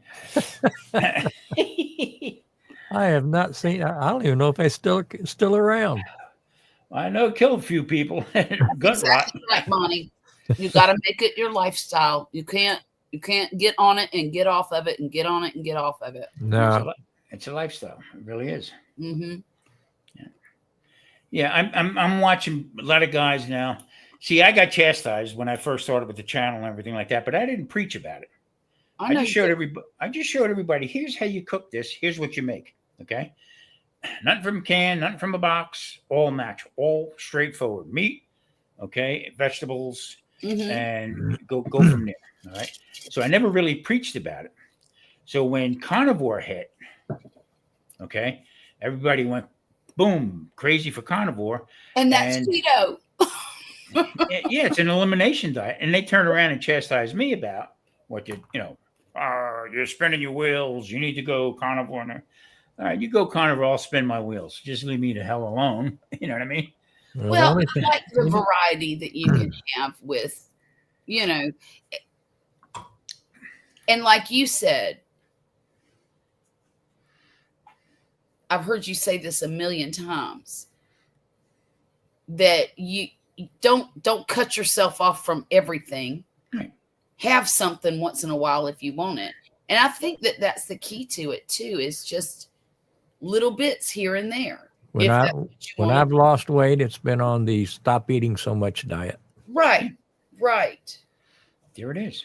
See, I'm a type 2 diabetic also. So that have the points. You can eat anything you want on Weight Watchers. You just have to count the points. It's not hard. I've my stepmother did Weight Watchers and lost a lot of weight with the points. But then you put it back on again. Well, she has, but she went completely off of it too. Yeah. So, I mean, keto's free, and just all you got to do is just get in your head that you're eating normal. I helped somebody kept sending me messages and stuff. I need help. I need this. I need that. All right. Well, here's what you do. Here's what you eat. Okay. Try this for a week. You got to stop the carbs. You got to stop the sugars, the whole bit. Mm-hmm. All right. 2 days later, they send me an email. What's these fat bombs? I said, don't worry about the fat bombs. I said, now me and you can't work together right here because you're highly addicted to sugar. High carbs turns to sugar. And I think it's just as bad as quitting smoking. It's just as bad as alcoholism. I think it's worse. Yeah. So I do. I seen the truck go by the other day and it had potato chips on the side of the truck. I said, maybe I should hijack this son of a bitch. That's great, Bonnie. That's good, kiddo. Happy for you. That's wonderful. Bonnie, there again, okay? It's how you put yourself into that lifestyle. Mm-hmm. That's basically what it is. Mm-hmm. Okay? What I do as far as with keto and stuff like that is I know for one thing, if I turn around and if I have some breads or something that I shouldn't have, sweet potato or a potato or something like that, after that next week, okay, I'll go on and I'll do 3 or 4 days of just strict with the meat. Yeah. Okay, hamburger or whatever. Okay, no bun. And then I get myself back into it again because I got to worry about my blood sugar. Mm-hmm. Mm-hmm. Well, yeah, that's the biggest thing for you is your blood sugar. Yeah. So. Yeah. And I'm so grateful that I don't have that issue. Super, super happy about that. Yeah. And the worst thing they say to you, like the doctors and stuff, I got to tell you another story, but the doctors, they want to just have it their way. It's almost like Burger King. You go to see them and they want you to have it their way. Mm-hmm. Put you on this pill, try that pill, try this pill. Okay. But never once have I ever gone to a doctor, walk in, sit down, have the doctor say to me, what are you eating? What's your diet like? They never say that. Never, ever. Do they? So, unbelievable. They don't. So, being that I smoked so much, okay, back in the day, and let's see, went to the when last time I went to the doctor, they said, "Well, I tell you what, if you can qualify for this, okay." Hey, Venom Gaming. It's Terry. Oh, that's who it is. Yeah. Hey, Terry. So he said, if you qualify for it, it doesn't cost you nothing out of pocket, blah, blah, blah, blah, blah. Okay. We're going to have out here, there's one radiology company, that Desert Radiology. We'll have Desert Radiology get a hold of you. Okay. And we'll set this thing up to see if it did any damage, blah, blah, blah, blah. Mm-hmm. Okay. No The problem. screening or something. Yeah, Charlotte. They sent me the message. Okay. Uh-huh. Call this number. Okay. I dial the number. I'm waiting. You know my patience, how really good I am with this. I'm on the phone. Finally, I get a bot that says the next available person will in 1 hour and 47 minutes. If you wish to continue to hold, press 1. If you want to call back, put your number, press 2, and then put your number in. Okay. Put my number in. And then I was talking to my daughter, and she says, Pop, she said, they have a website. Go on the website. You might be able to get it faster through the website. You know what they told me? Yeah, we can book you for that. Yeah, that's not going to be a problem. I said, oh, great. When? I'm thinking maybe 2 weeks, whatever. Yeah. End of August. Oh my goodness. So I politely told them to go shove their x-rays where the sun don't shine.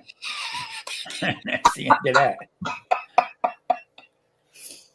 But now at this stage of my life, what they're looking for, Grumpus knows this, they're looking to find stuff. You know what, Tom? Well, yeah, we're running out of time, and they're running out of a pocket to have their hand into. Yeah. Well, my ex-husband had that screening done because he smoked for a very long time. And they didn't find anything wrong with his lungs, but they found kidney cancer. Okay. And ended up having to have his right kidney removed.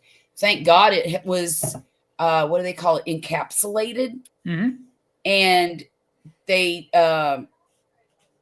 were able to, he didn't have to have chemo or anything. It was all, but he does have to go back, for, I guess, scans every so often. I knew something was wrong with me. And this is going back 17 years ago. Okay. Mm-hmm. I knew something was wrong with me, and I just threw them away. I was 5 packs a day. Mm-hmm. Okay. Good God. Yeah. I was in North Carolina, sold my house up in New Jersey, and the bank went belly up. It's back in 2008. So I was eating them. Okay. And I did that for maybe 2 years solid. Yeah. So now 17 years later, I never had a problem with any of it. So now 17 years later, now I didn't want to go look for stuff. Yeah. Yeah. So he's Oh, going to get an earful when I go back to the doctor. Terry, I hate that they're making you wait that long. Because I know you are in agony. I knew that for a fact. So, Grumpus, what's cooking, brother? We're cooking ribs tomorrow. Ooh, Wow. Ooh. yum. HEB had St. Louis style ribs for $1.77 a pound. Ooh. Oh, that's good. So that come out to about, well, I usually get the biggest slabs I can get, and they were $6 and something. Cool. Nice. Good deal. So I've got a couple. My neighbor's going to bring a couple down, and my sister already brought a couple over. Good. I told them I was going to fire the thing up, so I'm going to throw enough on there and make it worth it. I can do that tomorrow while I watch the race. There you go. Yes. I was wondering if you were going to be on tonight because of that race. Oh, I'll get up and watch Formula One in Monaco at 8:00 in the morning. And when it's over, Indy will be ready to start. I'll watch it all afternoon. And then the Charlotte 500's tomorrow night. Oh, is it? Charlotte 600, whatever they're calling it now. Yeah. My daughter likes to watch Formula One. That's the one she likes. Well, it's in Monaco. That's the big one. Yeah. Shaw something. Shaw Leclerc. That's the one she likes. She wants to be his girlfriend. Dude, I want to be his girlfriend as much I money as know, he got. right? Excuse me. Bonnie said they wanted to do surgery where they put the cement in your back. Ooh. They said that I'd be out of work for a month. They said it would heal without surgery. So I told my daughter I need painkillers. Well, alrighty then. It's been this year before I get my EMG. Yeah. God's desire. Grumpus has a question for you. Oh yeah. I think they make a pretty good smoker. Their reputation is around pellet smokers. Mm-hmm. If that's what you're asking about. I have a Pit Boss. Don't go there. I've had it for about 4 years now, and it's still in the box. But I think it's a good one. Well, Grumpus, I got to tell you something. Okay. Today, Mom and Papa Joe barbecue. You know him, right? Yeah. CJ? All of a sudden, he pulls out his bottle. And, this Tom Garvey, And he said, today he started using it. Nice. No, I said, for crying out loud, it took you long enough. I use mine every day, Tom. Every Saved it for a special occasion. He started laughing. He says, well, Tom, I got to say something. He said, I stopped measuring things, so make it a little easier for me to use it. I said, no, you had it in the box somewhere like Grumpus in the back room. Yeah, that's what she was talking about, the pellet smoker. Yeah. But yeah, God's desire, I wouldn't be afraid of one of them. I mean, I've heard nothing but good things about them for the most part. Hey, Dwayne. My brother has one that he's had for several years. He swears by it. I don't think they're any worse than anything else out there or any better. They're just a good quality product from what I can see. I might have to get me one. Honestly, well, the one I'll tell you, the one I have, Uh-huh. I've had it so long it's a discontinued model.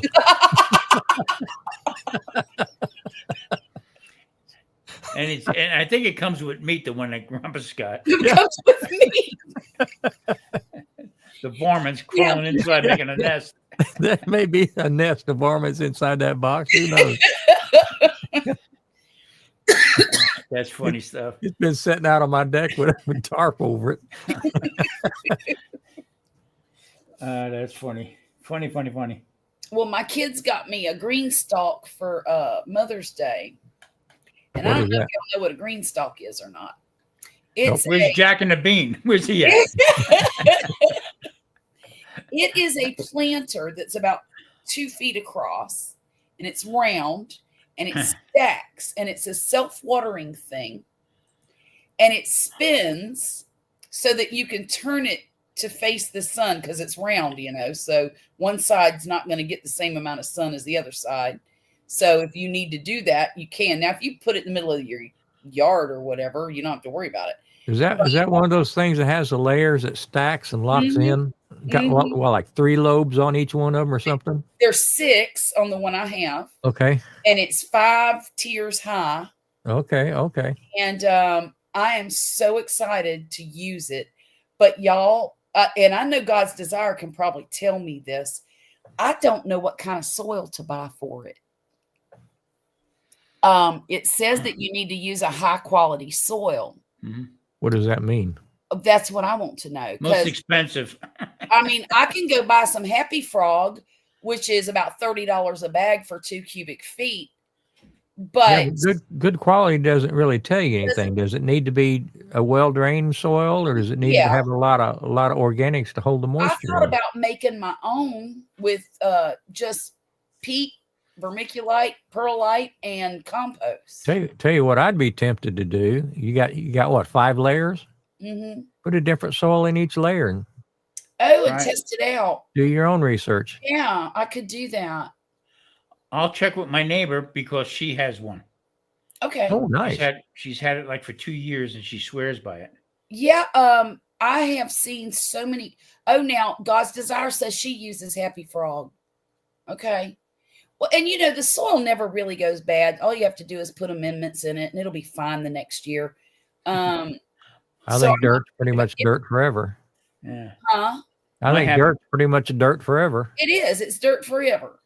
My Yours happy is frog only doesn't have legs. $15? Oh man, Goss Desire, I need to go shop where you do because here it's very expensive. I mean, really expensive.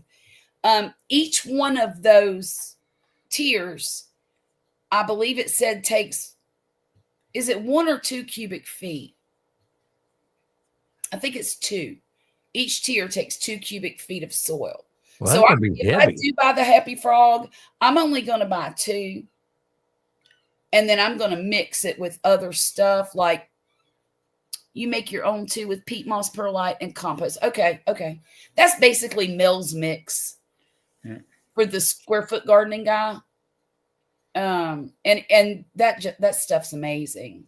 So What was his name? Bartholomew? Mel Bartholomew. Yeah, is he still around? No, he's passed, unfortunately. Okay, because I used to watch his stuff, Square Foot Gardening.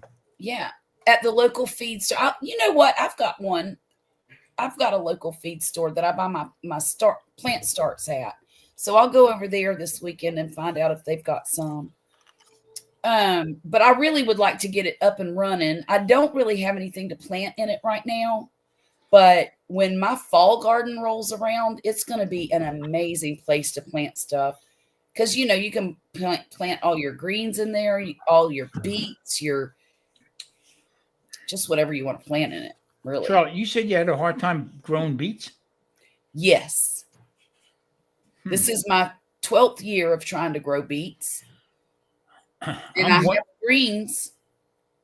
Yeah, I'm wondering if it has anything. I mean, I'm sure it has a lot to do with the soil, but being that the soil is more salty, being that you're so close to the coast. Well,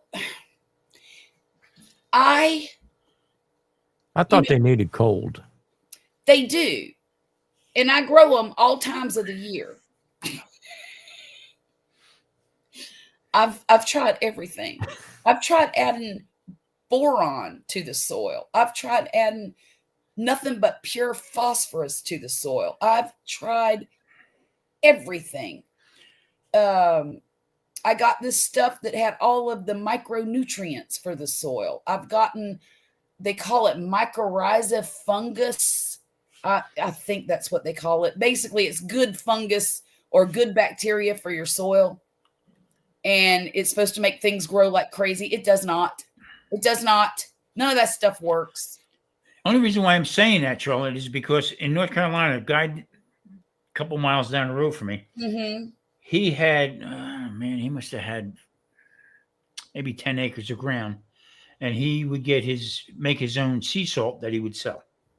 So what he would do is he would get, but on a couple acres of property there, he had these like tarps, okay, but they were porous, okay. He had a tractor trailer with a tanker on it, with a pump on it. And he would go down to the coast of North Carolina, load up. I think it was like 5,500 gallons of water, salt water, bring it back. Okay, and he'd blow that out onto the property, onto these, and that's how he would, and they would go out once most of the water dropped down into the ground. Okay, then they would go out with these wooden rakes and start raking the salt, and that's how he would. The sun would dry it, and that's how he was making his organic sea salt. So after the guy had died. Okay, they sold the property again, and Marie had this huge garden that the people would pass by and look at. And the guy stopped and was talking to us. I bought that property down there and everything like that. I can't grow too much stuff. I can't grow beets. I can't grow any kind of potatoes. I can't grow anything in there. So I said, The guy across the street had a turkey farm. And he said, the reason why you can't, because it's too salty. Now, I turned around and looked at the guy and I said, how about if you had too much pepper? Maybe, I don't know, maybe salt and pepper. Always trying to be the clown with it. But then Yeah. thinking about it, okay, That makes sense.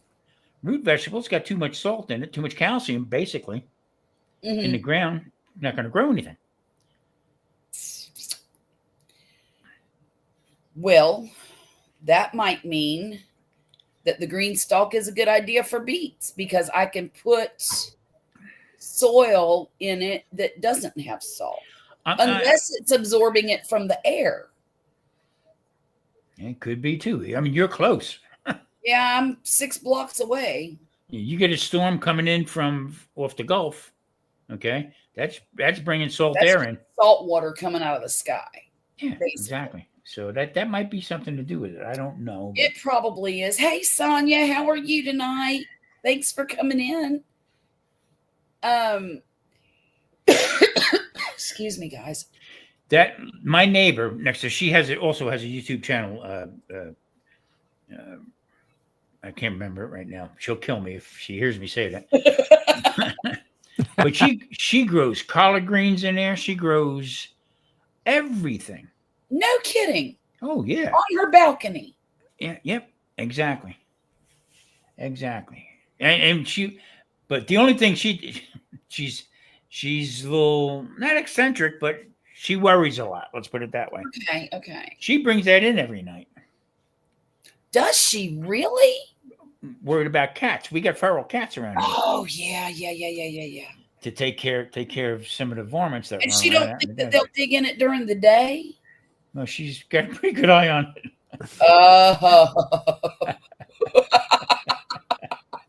Get it right.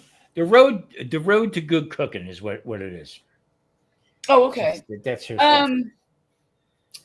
Denise, I would probably get some kind of cactus soil, or you're gonna have to have something that hold. Well, they don't like wet feet, so you don't want something that holds on to soil too. Yeah, Vicky uses like a cactus A mix. cactus mix.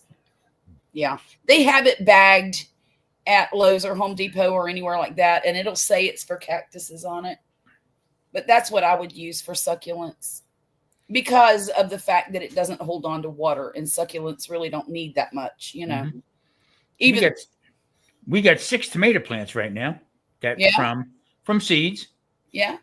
Also basil. I got a lemon tree, and also I got a blood orange tree growing. Ooh. That big. I can't wait. 65 more years, I'll be able to eat orange off it. So, a lot of peppers. Something like. A lot of peppers. Mhm. I have some Anaheim peppers out there on my bushes. Now, mind you, I just planted these things April 15th. And Anaheim peppers that long. I need to go out there and harvest them, but Holy crap. I just didn't. I've got poblanos that are doing the same thing. I harvested a green pepper the other day. I thought it came from the grocery store. Let me show you. I'm supposed to get peppers that big. I get them little mini things. That's where I'm at. We have a lot of success with Tabasco peppers. Murphy, where's my pepper? Did y'all eat my stick? Nope, there it is. I found it. It was behind the carrots. And a cucumber. Yeah. Look at that. Holy crap. Don't that look like a grocery store green pepper? Nice. I'm so proud of this. I can't even tell you. Slap that sucker open, stuff it. Oh, that sounds delicious. I'm going to need another one, though, because there's 4 of us. Nah, tell And them Poppy will eat 2. Poppy will eat this whole thing by itself. you eat the pepper and give them the friggin' cucumbers.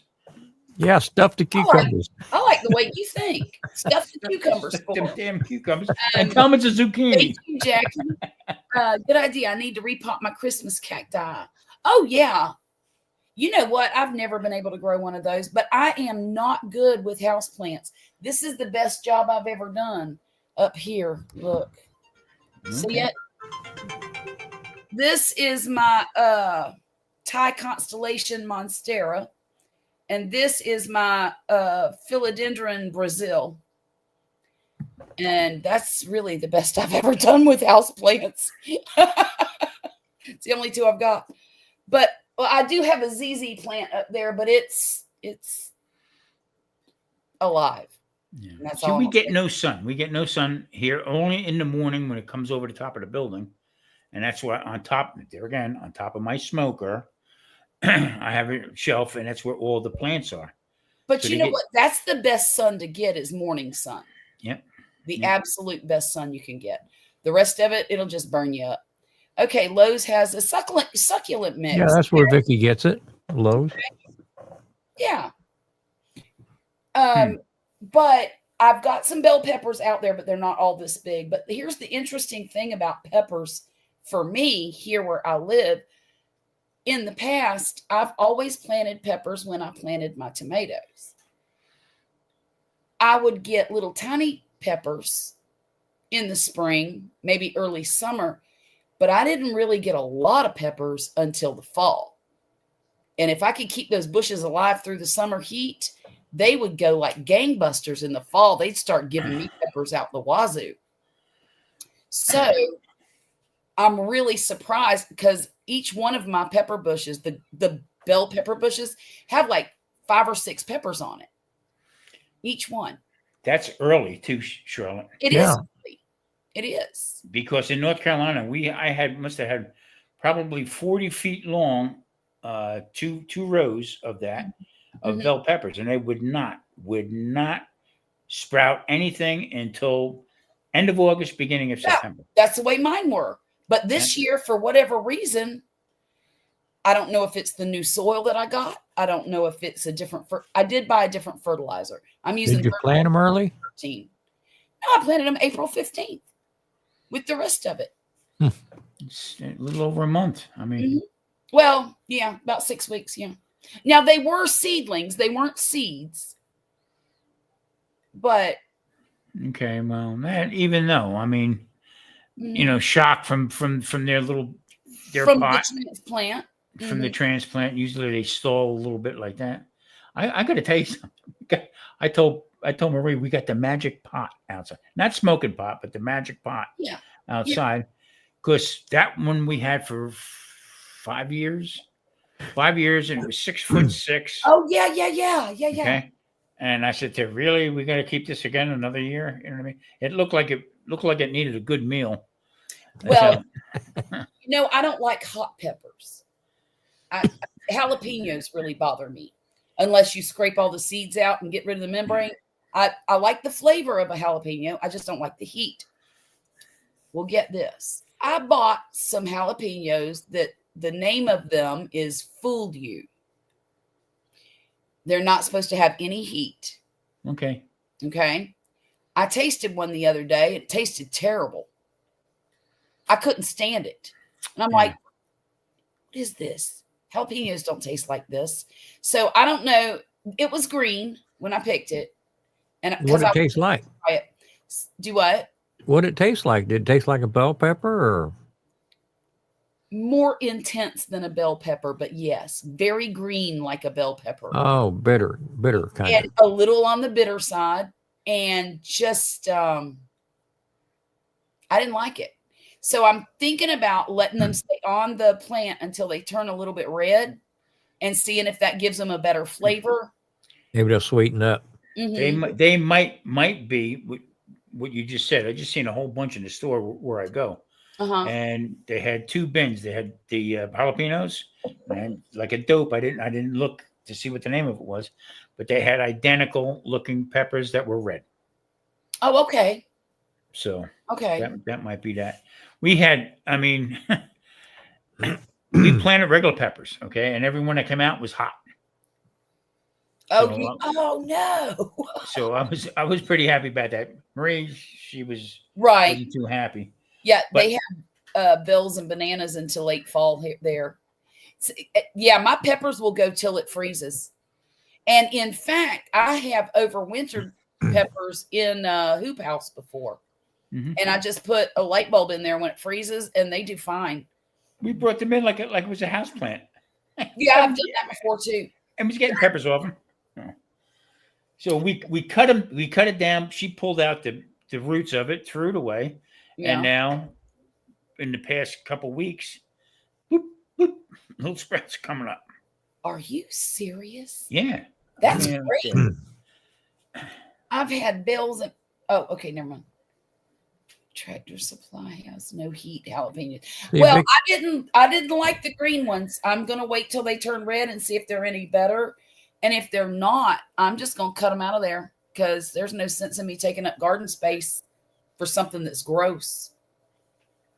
See, Vicky don't like things too hot. So generally, if I'm in a recipe that calls for jalapeno, I'll use a poblano in place of it. See, and that's what I do too. And even then, you're rolling the dice sometimes. Right, because sometimes they can be a little high in spice, heat. I can't find cherry tomatoes. Well, both of mine. Not tomatoes, peppers, cherry peppers. I'm sorry. Cherry peppers. Yeah, Italian cherry peppers. Oh my goodness. Yeah, I've only seen them in a jar. I've never seen them on a plant. I bought a variety of peppers a couple of years ago called Cherry Bomb, and they were little round cherry peppers. Mm-hmm. And first of all, the tag on it said they were only like 2,500 Scoville points, which is about doable for me. I can do that. Let me tell you what. I put one of them things in my mouth and it nearly lit me on fire. I said, that was a lie. It was a lie. I thought I was going to hyperventilate. It was awful. One of the best sellers in the restaurant was, other than the lobster and prime rib, was pork chops cooked with cherry peppers and the vinegar. Oh, no kidding. Oh, yeah. I mean, that was a big seller. Did you fry them or did you roast or bake them? No, I sauteed them first and then put them onto the flat top or the grill we had. Okay, with the peppers and put the stuff, put the marks on it and then put it back in again. Yeah. And it was a double chop, so it was a double bone chop in it. Okay. So what I would do is then once I had the sauce going, I would take an injector, pull out some of the sauce and shoot it into the pork chop. Oh, yum! It was good. It was a big seller. It really was. That sounds delicious. But are cherry peppers really hot? Some of them were, yeah. Yeah. Some of them were. I mean, it wasn't. I wouldn't recommend it for a kid. Yeah. Right. So, did you just cook them down, or did you slice them and soften them up? How'd you? You sauteed them with the pork chops? Yeah, I put them on the grill first, and then put them into the saucepan, and with olive oil and butter, and got them cooked down a little bit more, up into the salamander, back down again, and then made the sauce with it. And as I was making the sauce, it's a broiler. Oh, okay. Yeah, and then what I would do is I would take the injector, inject it into it, and I tell you what, they were fantastic. Yeah, I can't find them out here anymore. Well, apparently Jane Doe and Jackie both really like hot peppers. Yeah, I got to open up a restaurant now. See?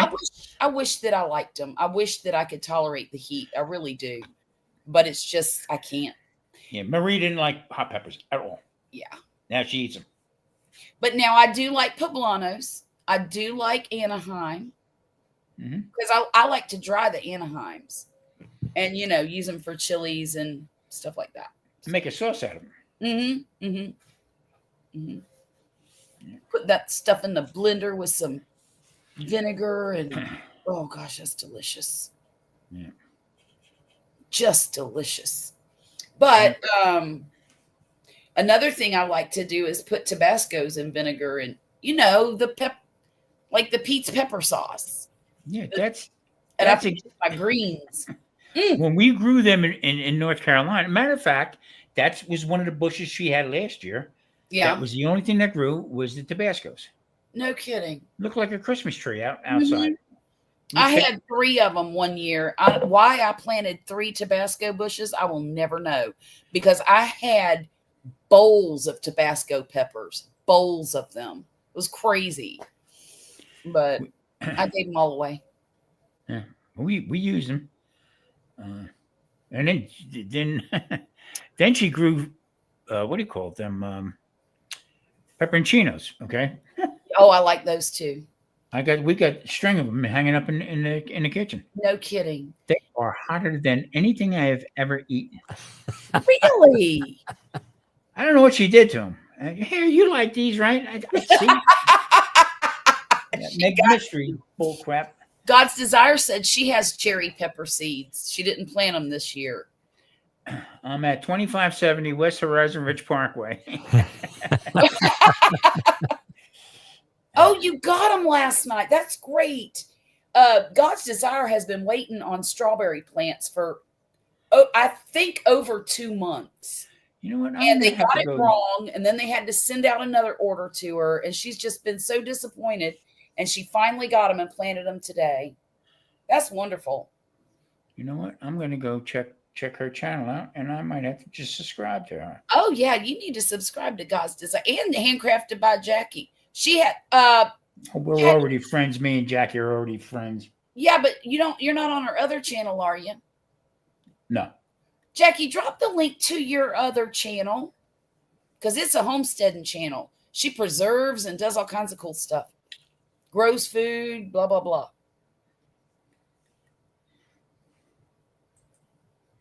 Oh, you don't post anymore?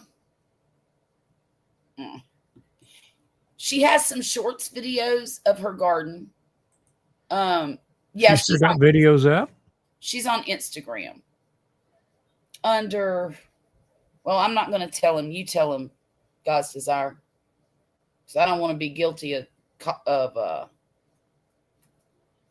doxing anybody's government names and stuff.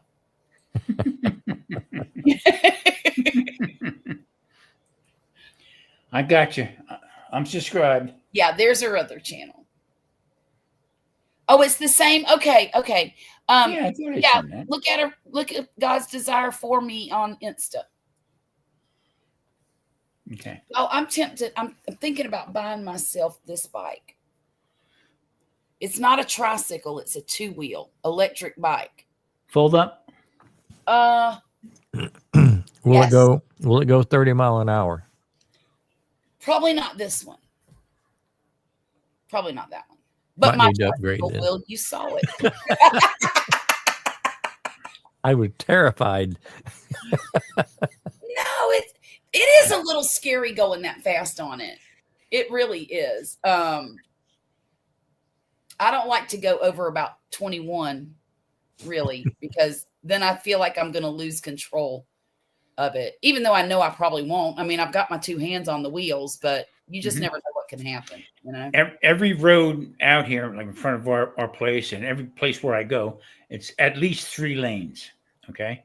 Today, coming back from the store, I see these 2 kids on these electric bikes in the middle of the highway. Oh, no. Coming up behind me. And I said, oh, good no. God. I said, well, boy, I tell you, I could have been the cranky old guy. All right. But you know what I said? What? Why couldn't I have one of them when I was a kid? I know, right? Because I'd be that kid.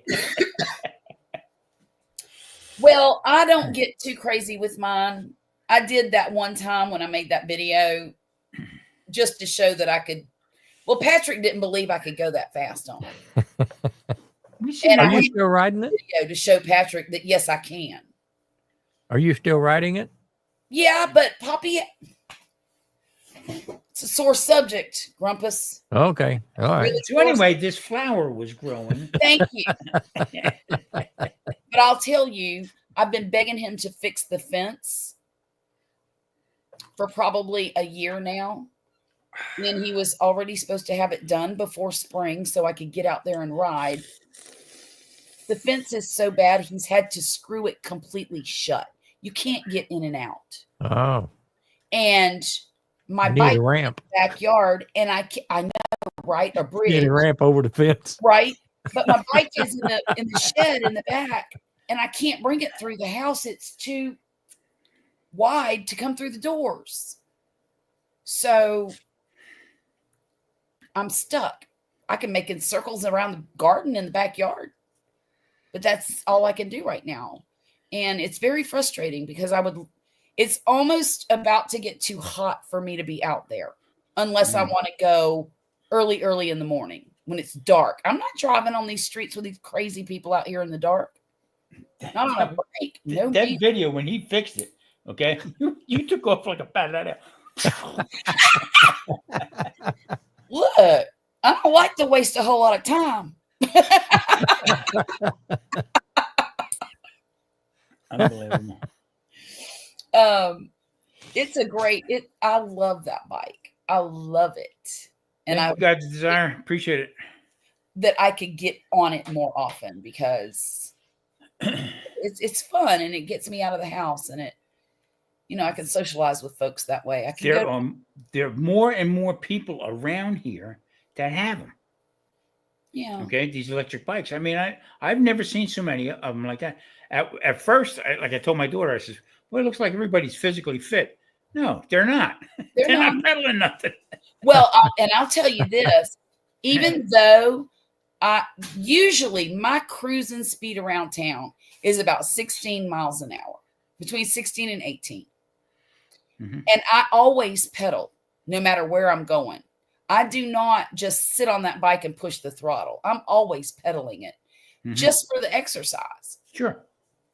And actually, when I pedal it, it will kickstart itself. Basically, when I go to pedaling, once I get up to a certain speed, the motor takes over.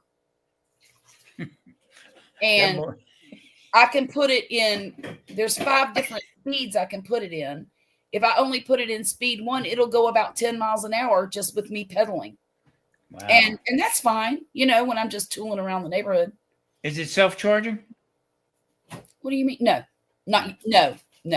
If I got a solar thing, it would be. I remember back when we were kids, they had that little generator. You'd hit the button and it would go up by the tire. Yeah. For the headlights. Yeah. The faster you go, the brighter it got. My father said, "I couldn't see you coming up the road." I said, "Because I was walking and I'm tired." I was walking. Son, are you going to eat that entire half gallon of ice cream? It was, Tom, it was amazing how much that teeny tiny little generator could bog you down. As soon as you put it on, slow back up again. I'll tell you, one time I ran out of juice while I was on my way home from the grocery store. I had a basket full of food in the back. It was heavy too, because there was meat in there and everything. You should have seen me pedaling that heavy, because the bike itself weighs about 107 pounds. Wow. The battery's heavy. The motor is heavy. And then the groceries on top of that were heavy. It took me 30 minutes to get 5 minutes down the road. How long does it take to charge it, Charlotte? Overnight. Okay. I mean, when I was in Florida, I had golf carts. Okay. Matter of fact, you seen the one I made a barbecue out of it in the back. Yes. So one night, me and Maria are out, and we would take our evening drives around the complex where we lived. Okay. And I bought this golf cart, and I didn't want that one. Okay. Yeah. But the guy said, "Well, these right here, they're all sold, and it's the only one I have." And he sort of jammed me, right? So I buy this thing, get it home, okay, and I gotta right away. I gotta polish it and do all this bullshit. There's the video for anybody who wants to go watch me going 30 miles an hour on my tricycle. There you go. Jane found it and posted that thing. Jane's on top of it. Yes, she is. So we're in the golf cart, me and Maria, and I said, "It'll be all right. It's okay." And now you got to get tires for it and everything. We come around the corner, okay, and I went to step on the brake. Wouldn't stop, but it went to go faster. Okay. So by the time we got from where this thing happened, okay, until we got back home again, I couldn't stop it. So what I had to do is I had to wedge it up to a tree. Marie jumped out, okay, and this thing burst into flames. Oh no! Okay, so I called the company. I told the guy, "You have got to get here tomorrow." I had to leave it up against. I had to come out with a fire. My neighbor, I always called him Fire Marshal Bill, but he came out. He had a fire extinguisher. Big old extinguisher to put that thing out. That's terrifying. Yes, it is. And I left it there. Okay. The guy came the next day and he said, "Well, it could have been, you didn't clean this off. Just bought it. Okay. So I said, I'm going to show you what I did, how I'm going to fix this. I went in my shed and came out with a sledgehammer. And I saw the bang, boom, boom. Guys go, no, stop. Oh my goodness. So you had the trailer and give me that. So I'm, a little leery about, the electric stuff, how Right. it can go south on you. I'm concerned about it too. And I do not charge it in the house at night. All right. I don't charge nothing in the house at night. But if I want to charge it in the house, I can just plug it in during the day and watch it, Well, basically, I would not be able to prevent it from happening, but I could yank on that plug and get everybody out of the house before it went berserk. I don't charge nothing in the house. If Well, anything, you gotta know how to take care of your battery too, really. Yeah. Now yours sounds like it was defective, honestly. Yes. But a lot of people who have these bikes and they catch on fire, like remember the hoverboards were catching on fire. You can't leave it plugged in indefinitely. You have to unplug it when it gets charged. You can't, they're very sensitive to heat and cold. They're, that's why I keep mine in the house. I don't keep it plugged in the house. Right. But because it's climate controlled in here, it's the same temperature all year round. Yeah. Grumpus, how's the new car? Well, she hadn't blowed it up yet. It's lasted 2 weeks. Yeah. Go, Mrs. Grumpus. Well, I told you what she did. I mean, when we left the dealer with the new one. Okay. And she had to run by Penny's and pick up something that they had ordered for, I don't know, somebody at work. Penny's. So I drove it from the dealer to Penny's, 5 minutes away. Right. And then she jumped in it from Penny's and we're going to come home. Well, we was going to stop and get us something to eat. But anyway, we come up, it's one of the FM roads, but still it's 70, 80 mile an hour is what people drive. Mm-hmm. So she's following me and I'm running a good 60, 65, trying to keep her in the mirror. And she calls me on the phone. She said, wow, you can really hear this motor a lot more than my other car. I said, what do you mean? She said, well, it's just a lot more. I can hear it more than the other car. She had the damn thing in low gear. Oh, for the love of Pete. I said, you're going to blow this thing up before we even get it to the house? Oh, my goodness. I got to check and see if she's related to my wife. I said, doesn't it show anything on the dash? She said, well, that's where I noticed it's at L. God love her. The night before, she'd burn her car up because all the red lights come on. She didn't know which one was wrong. So she kept driving.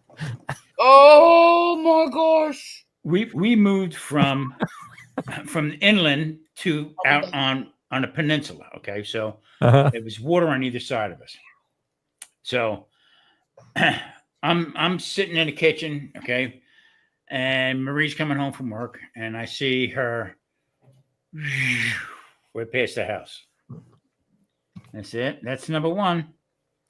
She went down, turned around, passed again. 4 times. Couldn't find that driveway. So right at the end of the driveway was a telephone pole. So on the 3rd time, I'm out there. I got paint and a paintbrush, and I'm putting on the pole. 6. Turn here. 8. And finally, she went in. We went to go to a Chinese restaurant one time. I said, "Take your car." I said, "I'm tired of driving." Okay, we get in the car. Now, Jersey's nothing but jug handles. Okay, so you get for us to go 2.5 miles. Okay. It almost took us an hour because she went up, made the jug handle, come back, set up the light, go up. We were going to a Chinese restaurant. We go up. I said, you got to turn right here. Back down to another jug handle. Back up. And, an island in between. Get another jug handle, cross the highway, get on it. Back down again. I said, Marie, you got to turn here. You got to turn here. Stop yelling at me. I'm telling you, very close to an hour. Okay. And we get in, she wouldn't look at me. We sat down and I asked the Chinese guy, ribs or something like that. Oh, we all out of it. Get in the car. So I had to drive home. Wesley is really bad with directions. He has been ever since I've known him. And I remember when we moved to Chesapeake, Virginia, we would fly the boys in at the Norfolk airport. So we would have to drive from Chesapeake into Norfolk to get to the airport. And I'm always the navigator. No matter where we go, that's my job. Vicky is too, whether she's beside me or in the back seat. She's Well, Wesley helped me out of the driveway. Wesley will argue with Marie the did. GPS. He will argue, that's not where I'm supposed to go. Yes, it is, Wesley. Just read the signs, listen to the GPS.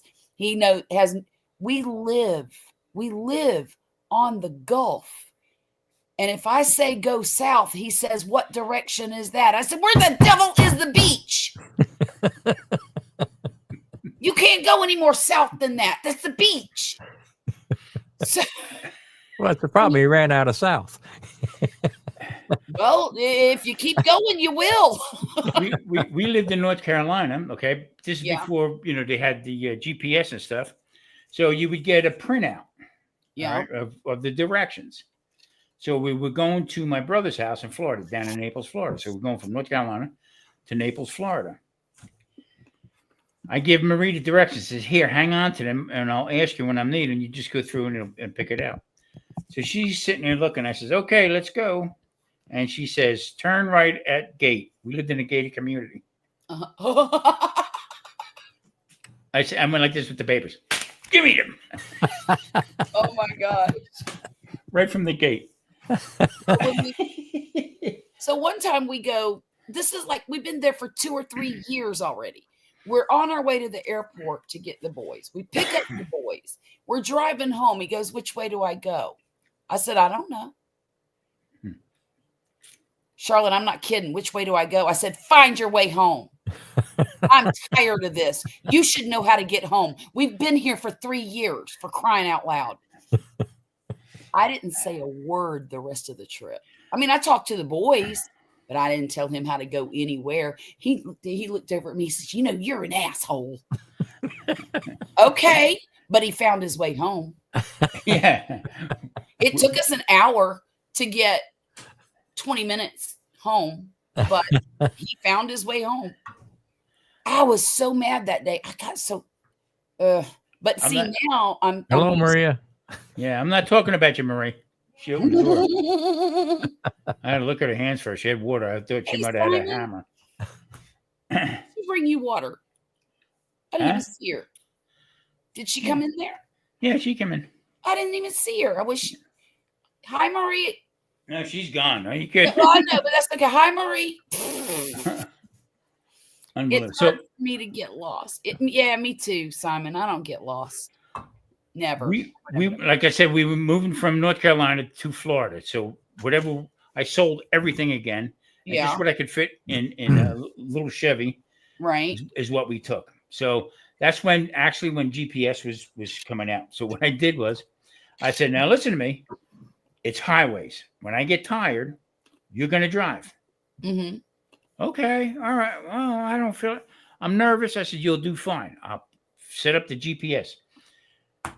So I pull off we stopped in a rest area. I said, okay, just drive. I'm going to try to sleep for a little bit and then wake up. So what I did was when I set my phone up into the carriage, okay, I must have hit something, okay, because I laid back in a chair. I hit the seat and laid back, and she starts taking off, and it started speaking in Spanish.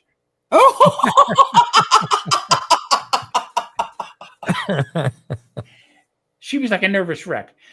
Murray's like, I don't understand what they're saying. 1 hour. Okay. Oh no. Okay, you better come back and drive now.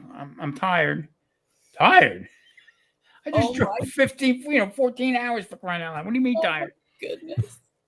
So we pulled off to the side of the road, and she says, "And that thing's bullshit." She said, "It doesn't speak English." Tom, we went up to Indiana. We left Houston, going back up to Indianapolis, and I usually drive all the way, except for maybe an hour or two, Yeah. just to get a quick little nap. Yeah. Well, all right. So I hand the reins over to her, and I was just getting ready to doze off, and I felt the car make a turn.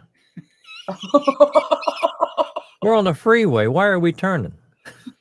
So I kind of woke up and I looked around and she was backing into a parking spot because she decided to take a nap herself. Oh. I said, "You're kind of missing the whole point here." Something's wrong with this picture. She said, "Well, I don't want to wake you up," and I was getting tired. That's hilarious. Oh my goodness. Then once we got into Florida, we're on 75, and I said, "Marie, there's nobody on the road, please." Right. Okay. All right. She gets it behind the wheel again, and I get in the seat, and I push the button. The seat goes back, and I was really, really tired. So all of a sudden, I'm laying there, and hadn't just opened my eyes and looked. So where I was, I can look straight up. Okay. Mhm. And she says, "Good thing you woke up because this thing's making a noise." What do you mean a noise? Don't you hear it? Well, she's on 75. They got, instead of putting them lights on, like the road, I guess, Flippers. I don't know what they are, but they had divots in the stuff. So She's riding by Braille. That's for the blind drivers. I said to her, I said, "Stop the goddamn car." She pulls over on the shoulder. I mean, right away. Bloop. So the whole time Marie's driving, okay, and she's over half in the lane and half in the shoulder. I said, "Boy, I tell you what, if anybody was walking and said he'd be a hood ornament."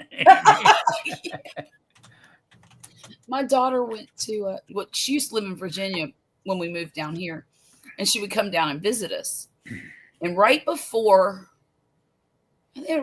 she got married, they came down here to visit. I believe it was for Christmas that year. And they hit something in the road. It was an animal. Don't know if it was a deer, a coyote, or what. She said it was a bear. I told her it was not a bear. It could have been a bear, but it probably wasn't. Probably felt like a bear. She calls me up in a panic. I don't know what to do. I think the car's destroyed, blah, blah, blah, blah, blah, blah. Well, she had pulled off the interstate into a truck stop. Oh, okay. And, she was with her husband or boyfriend at the time. And she was trying to fix it. He was standing there watching her. She didn't know what to do. So she calls Wesley. And he was telling her to describe it to him, what's going on, blah, blah, blah. And anyhow, a cop come by, asked him if they needed help. She told him what happened. He goes over, he looks at it. And basically what had happened was the fender well had bent under and was scraping the tire. And that's why they were having trouble. So he pulled that off and out of the way so she could keep going, and she got here safely. But she was so mad at him. She's like, "I cannot believe he didn't do anything. He was going to call AAA. He was going to do this. He was going to do, but he wasn't going to do nothing." And I said to her at that point in time, "Honey, maybe this is not the one for you." Yeah. Time to think things out a little bit. I hit a dog broadside once, about 60 miles an hour when I was younger. Oh, It was out in the country, come wandering. I rounded the corner and there he was. and Mm. it tore the bottom pan off of the radiator Oh, and broke one of the tie rod ends. holy Moses. And I was stranded for about a week before I could get enough parts to get that thing put back together. Oh my But goodness. it felt like I'd hit a rock. I mean, just That's a what she boulder. said. Yeah, she said it was whatever hit was hard. Mhm. And In fact, it rolled up underneath my car, ooh, and the lady driving behind me, she pulled over when she saw me pulled over, and she was just hysterical. She thought she'd run over a person. oh, But it was pitch black out there. But it tore that car all up. I hit a 10-point buck in North Carolina with my truck. Okay, that joker flipped. I hit it. It flipped up in the air and went right in the back in the bed, oh my goodness. laying there, Fell right into your freezer, didn't it? right in there. So my neighbor down the road, he hey Tom, how you doing? I said good. He says, what you got there? I said, a deer. He said, did you shoot it? I said, no, I hit it with the truck.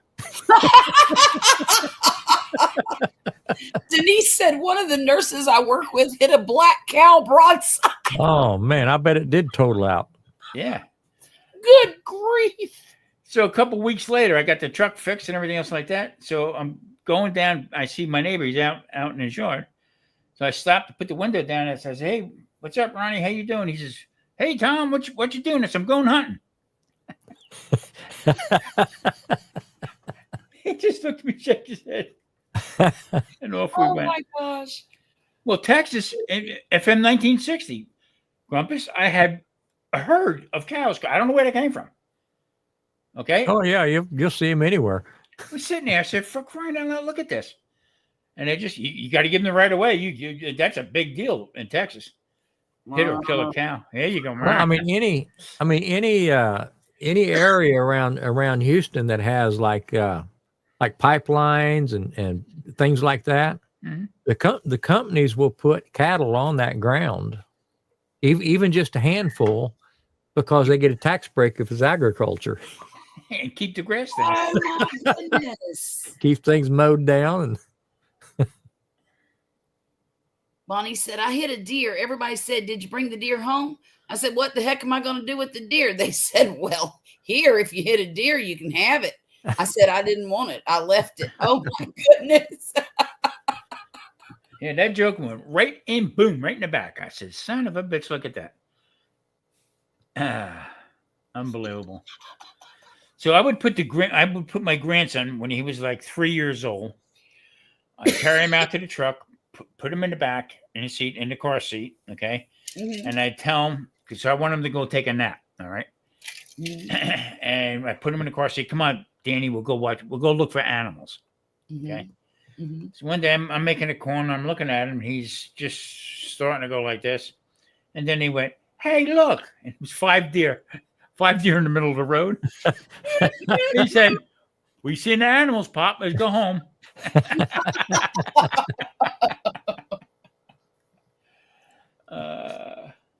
Unbelievable. Oh my goodness.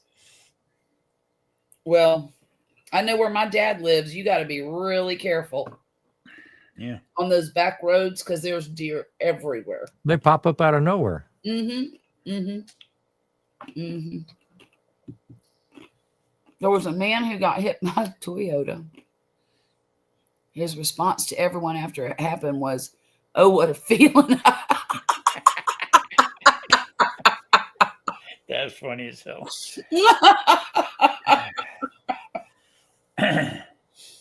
Well, what do you got planned for the week, guys?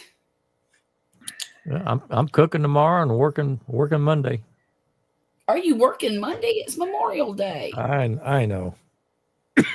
I may leave at noon. I'm not sure yet. Yeah. Yeah.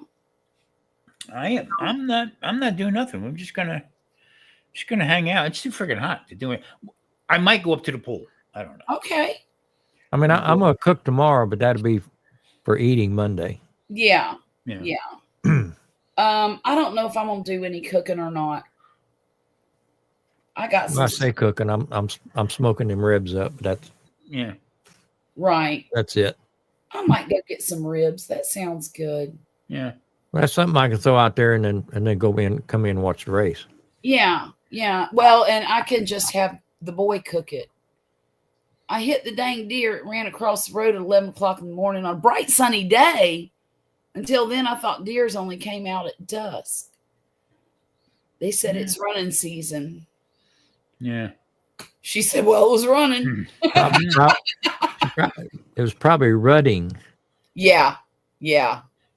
season. Yeah. They were mating. That means a night out at the club.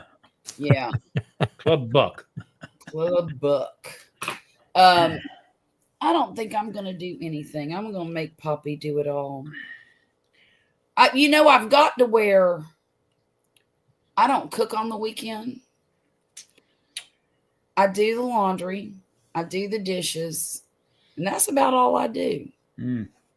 Because I live in a house full of grown people. And they don't own a maid. There you go. I told my 2 grandsons, I said, here's the deal. I said, I would put my foot exactly where the sun don't shine. Mm-hmm. What do you use? Both morons? Pick your stuff up. Give your mother a break, for crying out loud. Yeah. Anyway, okay, Pop. Yeah, okay. I said, Go ahead. I'm sorry. I said, don't you have any kind of self-respect or anything like that? And I mean, Yeah. they just look at me. Different generation. And there again, I wasn't going to say it, get off my lawn, but Yeah. that's what it feels like. Well, I've been doing this whole thing for 40 years and I'm tired. I'm just tired. Charlotte, I tell Marie every day. She does this. She has the routine. This, bang, right down the line. Mm-hmm. I said, can you do me a favor? Oh, yeah. What's the matter? What do you want? Sit down and put your TV on and watch some TV. Yeah. Mm-hmm. How filthy can 2 people get in 24 hours? Yeah.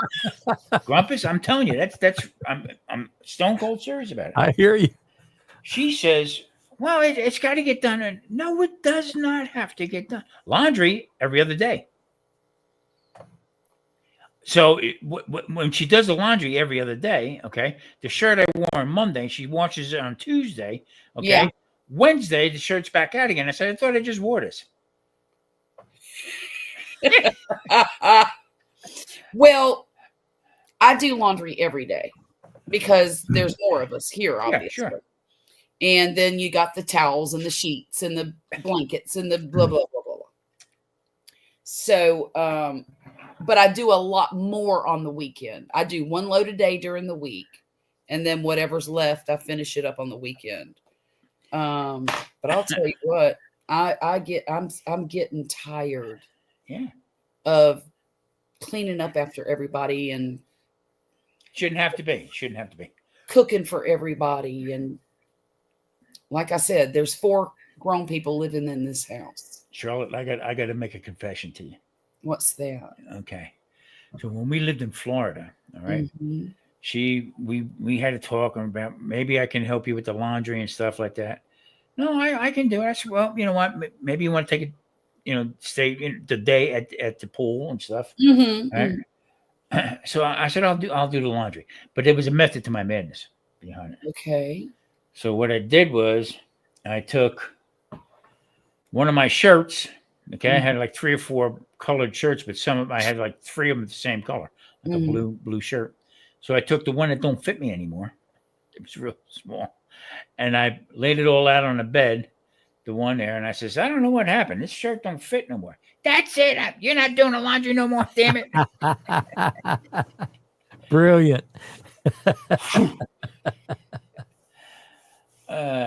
She said, you're not funny at all. No. You're not funny at all.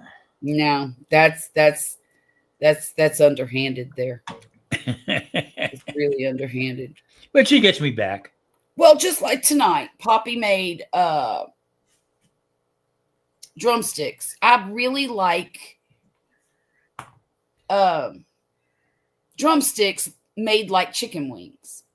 I really like that. Yeah. So I asked him if he would do that. I had taken the chicken out earlier today, and it was defrosted, so it was sitting in the fridge waiting on him. And he got all involved with working on his car. And I came in here at 8:13 and he's cooking dinner. Whoa. Well, I had been in the bedroom just goofing off and YouTubing and, all the stuff, crocheting this cow. And he knew what his job was. He knew he was going to be doing dinner tonight. I come out here and I lost my mind. And I said, "What day is it?" He said, "Saturday." I said, "What do I do at 9:00 on Saturday?" He said, "Well, you go live." And I said, "Exactly. So why is there chicken frying at 8:13? You son. Well, Marie will turn around and say, "What are we going to make?" And it's like 2:30 in the afternoon. I said, "You didn't think about something earlier?" She says, "Well, you do most of the cooking." I said, not every day. Okay. And we went back and forth. And then a couple of weeks went by. And she says to me again, she says, "Ha, I got you, didn't I?" I mean, you got me. Okay. She says, "I get you to cook when I just tell you, what are we going to eat tonight?" I said, "Here's what we're eating tonight. Close your eyes. What do you see?" No. I couldn't believe it. I said, "You have absolutely no respect for the things that I need to do. All you want to do is what you want to do. And that's got to stop." He thinks that YouTube is just my entertainment.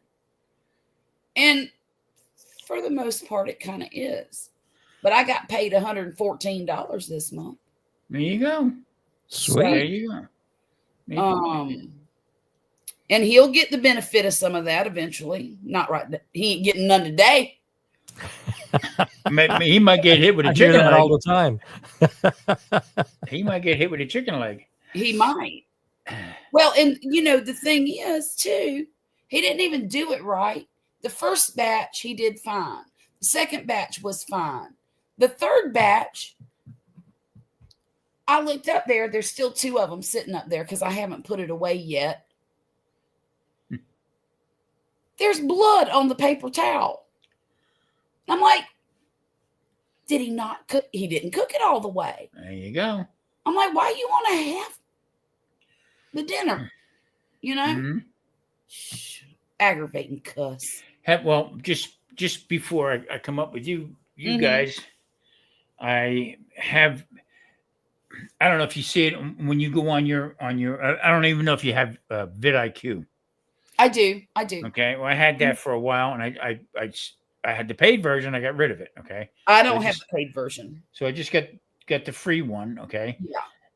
But now when I do go live or I do something on there, I have to scroll my whole screen up to see the chat because they got the big side on the side of the window here. They got the vidIQ thing. Oh yeah. Okay. So I turned around at, I believe it was 5:30 this afternoon. And I went on vidIQ. Do you know there is no spot on there to get rid of it, to delete it? There's no one to get a hold of. No, nothing. I had to go to vidIQ.com to their site. Hey, there you go. He has ears now. What's his name? Ribeye? What is vidIQ? vidIQ is a platform that'll tell you exactly what your channel is doing, how's it doing. Oh, okay. It's a scam. Okay, for you to pay for it. They go so far with you to tell you what you need. You know what I mean? And then you want you to come up to pay. Regular. Yeah. I wish I thought about that years ago. Instead of bookmaking, but.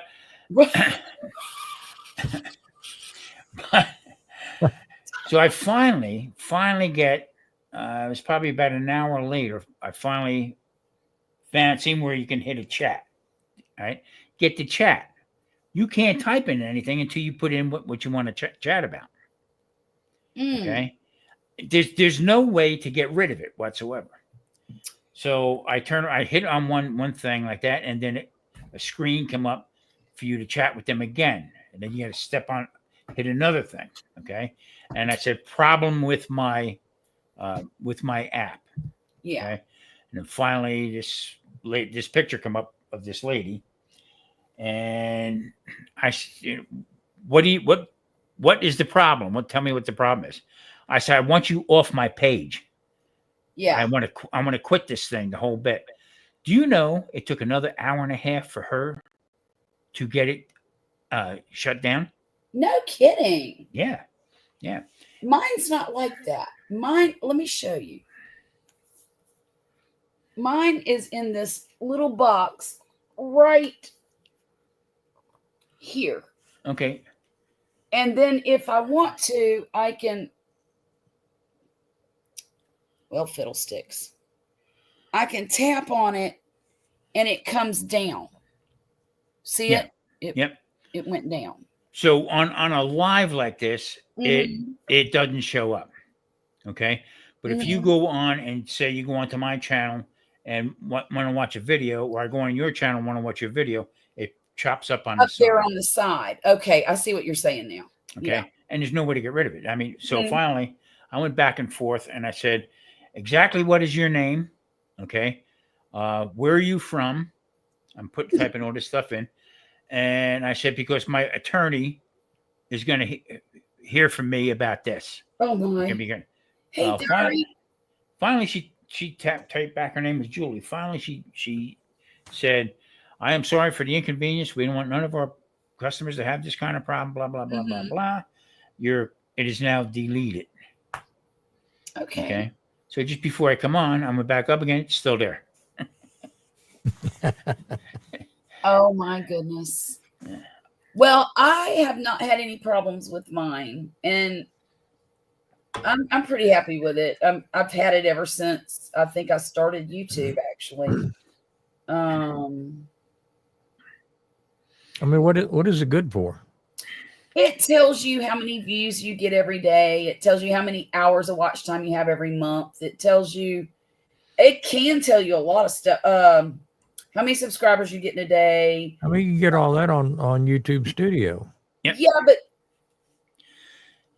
This this is different. It's at a glance kind of thing. Yeah. But like I said, Charlotte, okay, Mhm. I had the paid version, went back to the free version, and I'm telling you right now, you cannot get rid of it. Huh. So I don't know. I don't know if it's using. Here's the one thing I said to the lady. I said, your vidIQ is full of shit. Number Mhm. one, okay. Everything you told me to do, I did, and nothing happened. Mm-hmm. Okay, so to me, it's almost like a Ponzi scheme type of thing. Mm-hmm. All right, you're telling me stuff. You're one dude that talks to everybody, has 2.5 million subscribers. Right. Okay? Talking to somebody like me or telling somebody like me what to do. No, it's not going to work. It doesn't work. Right. So Right. It also, I'm trying to find it, but I can't right now. Shoot. Oh. Okay, where is it? There's a little tab that you can go to that will give you ideas about your channel and what to do next, kind of thing, video ideas and things like that. And then it gives you a snapshot of your monthly stuff compared to the last month or the last year. And you're right, you can get all of that in Studio. It's just I like that at a glance thing a lot. That way I don't have to dig through Studio and do my calculations and all that stuff, you know. Oh, okay. but it's in your business. It's whatever you do on YouTube, it's there also. Yes, that's true. Okay, not just YouTube and stuff like that. So Right. they're almost like a hunch on your back. Uh-huh. Okay, if you want to use it, but then when you want to get rid of it, you can't get rid of it. It just Well, wasn't there something out similar to that? What was that called? TubeBuddy. TubeBuddy. Yeah, it's Yeah. very similar. Very Okay. And now mine is just like a Google extension. Yeah. Oh, daily ideas, who your competitors are, trend alerts, most viewed, channel audit. It'll under the channel audit, it tells you, I'm trying to get it up now. Apparently, oh, well, that's interesting. This month I'm down 22% in views, 26% in subscribers, and negative 2.2% minutes watched. So, but that doesn't jive with YouTube, Mm-mm. not at all. So that's why I said it's a fraud. Is what I was telling this woman. Yeah. You know, And you're then it tells me which videos got the most views over the month. now it's gone. Now it's off my. And which ones got the least. It also tells me content that could use work. I'm not going back and fixing any of that. So the whole idea is what it's doing is blowing smoke for your channel. Yeah, okay, and none of this is with the hope. guess that if you were real serious about doing YouTube, Yeah. you know, and you wanted to be a business on YouTube, it would probably help you make some decisions about which way you wanted to go with your content. But for me, this stuff means nothing to me because I'm gonna do what I want to on YouTube. Yeah. So back in the day, okay, we would come up with different ways to for gambling. Okay, it didn't exist. It's the same thing with this here, and it's just a moneymaker. That's all it is. There's a group of people. I think there's 5 or 6 different people that are involved in it. So, some guy, bald head and black glasses, he'll put something up for you to watch, and you watch that whole video. Okay, he just picked up watch time. Okay, didn't tell you nothing. Everything he said is hypothetical. Okay, so I said, you know what? When I'm doing something on a computer with one of my channels, that it's in the way. You know, give you the different analogs and stuff like that. No, we're gone. We're done. So I had to get a little boisterous with them.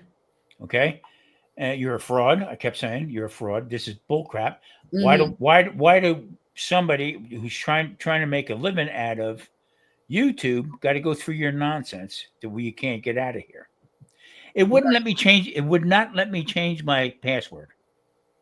No, no, because every time I put my password and said doesn't work, and then when I finally do, you can switch it out 4 or 5 times.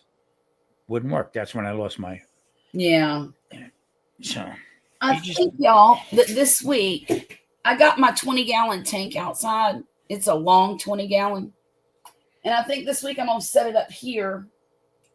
I don't have anything in this one, but I think I'm going to put that pretty fancy goldfish in there. I call it Rooster because it's got a real frilly tail and it's got black spots on the goldfish and it's got the big bubble eyes. And the reason I think I need to take him out of the pond is I think he's as blind as a bat. All the other fish will go straight to the food and they'll eat. And he's just wandering around like, what's going on? I don't think he's getting enough food. So I think I'm going to put him by himself in a tank. And I hope he can live in that because I'm not buying a bigger tank. He might go good with them cucumbers. Yeah. Look at your. You'd have to have a whole mess of them make a meal, though. Yeah. My God, he's only this big. All right. Half a cucumber. He's beautiful, though. He's going to be a beautiful fish. He really is. And so are the other ones. I think I lost one of them. I think I lost Marie Laveau. And I don't know where she went. She's probably down the bottom of that pond somewhere. How many fish do you have, Sean? Well, I got 11 and I've only got 7 left. Out of 11. 7, 8, 9, 10, 11. Yeah. You 7. think it's more from shock or? Who knows? Who knows? My water's clear. Yeah. Those little fish like that, they're pretty temperamental. They are. And, you can expect to lose almost half of what you buy, really, when you get them. I mean, they fly them in the mail overnight, Yeah, that's what I'm saying. Shocking. Yeah. When Sashimi style. Simon. I had probably 20 or 30 neons in the tank. Mhm. And when I put that angelfish in the next day, he almost got twice the size. He I was gonna he say- had a toothpick. He was sitting in the corner. I'll be back again, guys. Yeah. Oh, jeez. Yeah, I had no luck with fish, none whatsoever. Well, I mean, sometimes they'll just die for no apparent reason at all. Yeah. You see them belly up. Once they get some size on them, then you got to start worrying about birds pecking them, Wow. and cats, stray cats, and that kind of stuff. Sounds like hunting season then. I mean, my last go around, I lost some really nice ones to some raccoons, I remember you telling me about that. and because I was hot, I was ready to go kill me some neighbors' cats, Yeah. and I decided to calm myself down and look at the security camera, and I went back and found, and I couldn't believe it, 2 raccoons swimming in the pond. Yeah. And I'm sure they can grab them. They get Oh, that- and they didn't even eat them. They just killed them. I mean, I found them, 30 feet from the pond. They just carried them off and just, I guess like a cat, just bat them around until they were dead and walked away. You owe me some money, fish. Man, I was upset. Unbelievable. Unbelievable. I got the tank. I had a 55-gallon tank I had. And had all different kinds of fish in it, the scenery and stuff. I thought it was going to, get me to the point where I can go home, relax, Yeah. watch the fish, the whole bit. But every day it seemed like there was more and more and more going on. You know what I mean? We went away for the weekend, all right? And my first wife, she hit the thermostat, thought she shut it off, turned the heat up. Oh, Oof. As soon as I'm walking in the door and I'm going, Yeah. fish. no good, didn't it? Oh, no. Man, them cook them jokers. Well, that's the great thing about goldfish, too, is you don't have to have a heater for them. Yeah. I mean, my house stays about between 72 and 74, and that's about a perfect temperature for goldfish. Yeah. You have the fantails? Yeah. They're nice. They're really nice. They're so nice. They don't get too big, but they get substantial as far as, around, but they don't get too long. So, Some nights I watch, there's a YouTube channel that has the fish that are swimming and, all around. mhm. And it's like supposed to be like relaxing music. Yeah. Right? He said, she poked me. Go answer the door. What the hell? Because it was going bong, bong. Oh my The goodness. music. What the hell are you watching fish for? Oh, God. Almighty. They're nice to watch. Oh, yeah. Very relaxing. I enjoy them. I had no luck with them. None whatsoever. I don't know what other kind of cold water fish could I put in there with them. Minnow. That won't eat them. Piranha. I was thinking a small fish to go in the aquarium with rooster. I don't know. Angelfish? I don't know. Oh They'll no. eat 'em. They'll eat 'em. Well, see, with angelfish, you have to heat them up. You got to have a heater. And I'm trying to find some maybe compatible fish that I wouldn't have to run a heater with. So it'd have to be a cold water fish.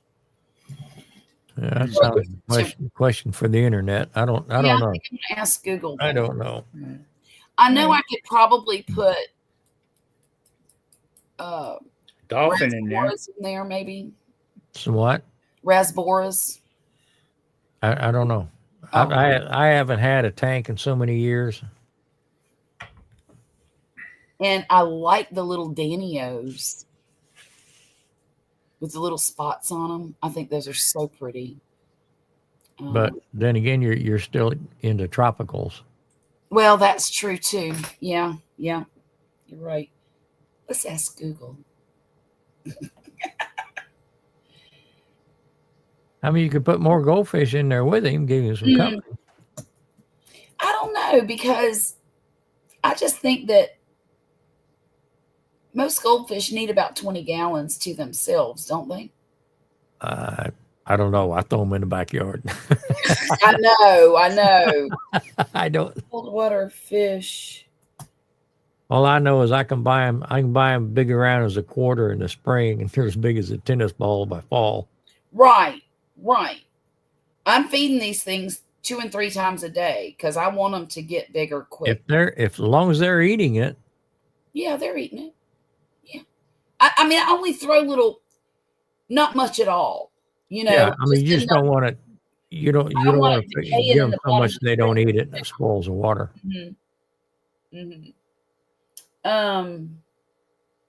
Okay, white cloud mountain minnows. I don't want that.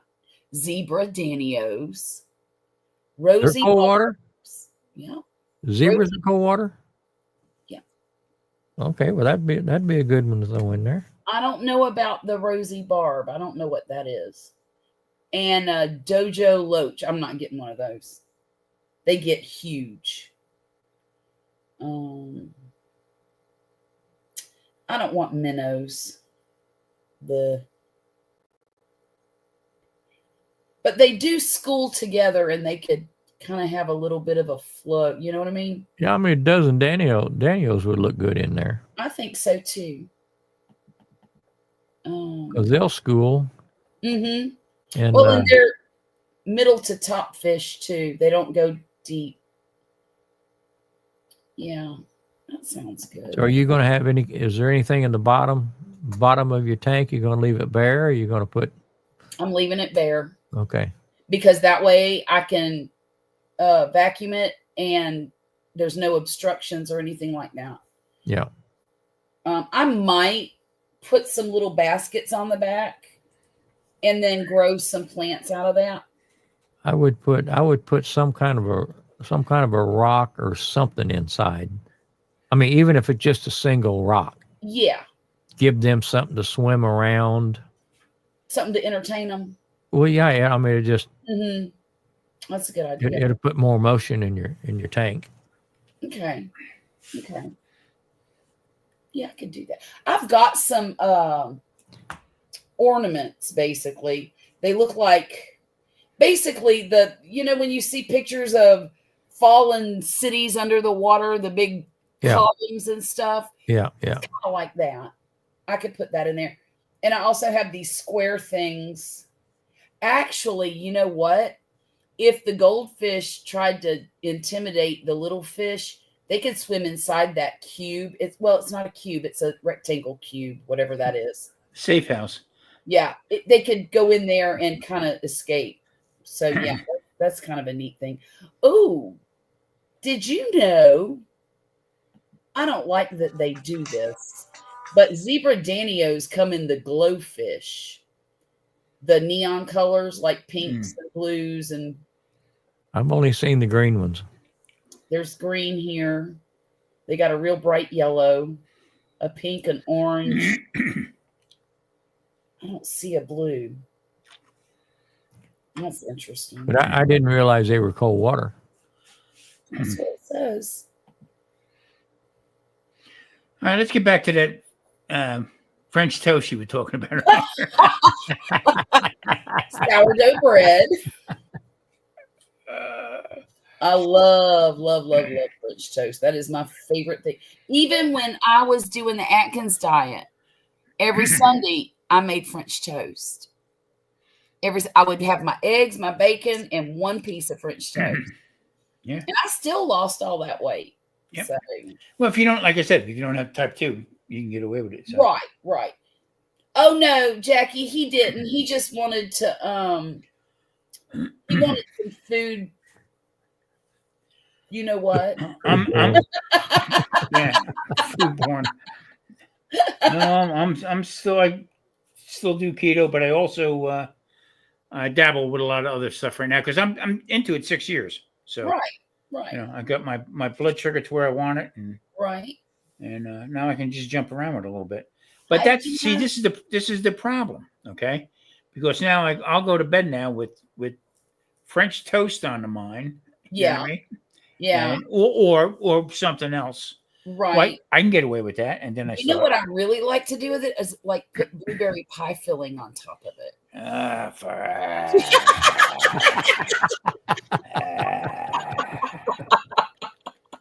That was uncalled for. Hi, my name is Tom. I'm a sugar addict. Sugar-free blueberry topping. Yeah. Mama.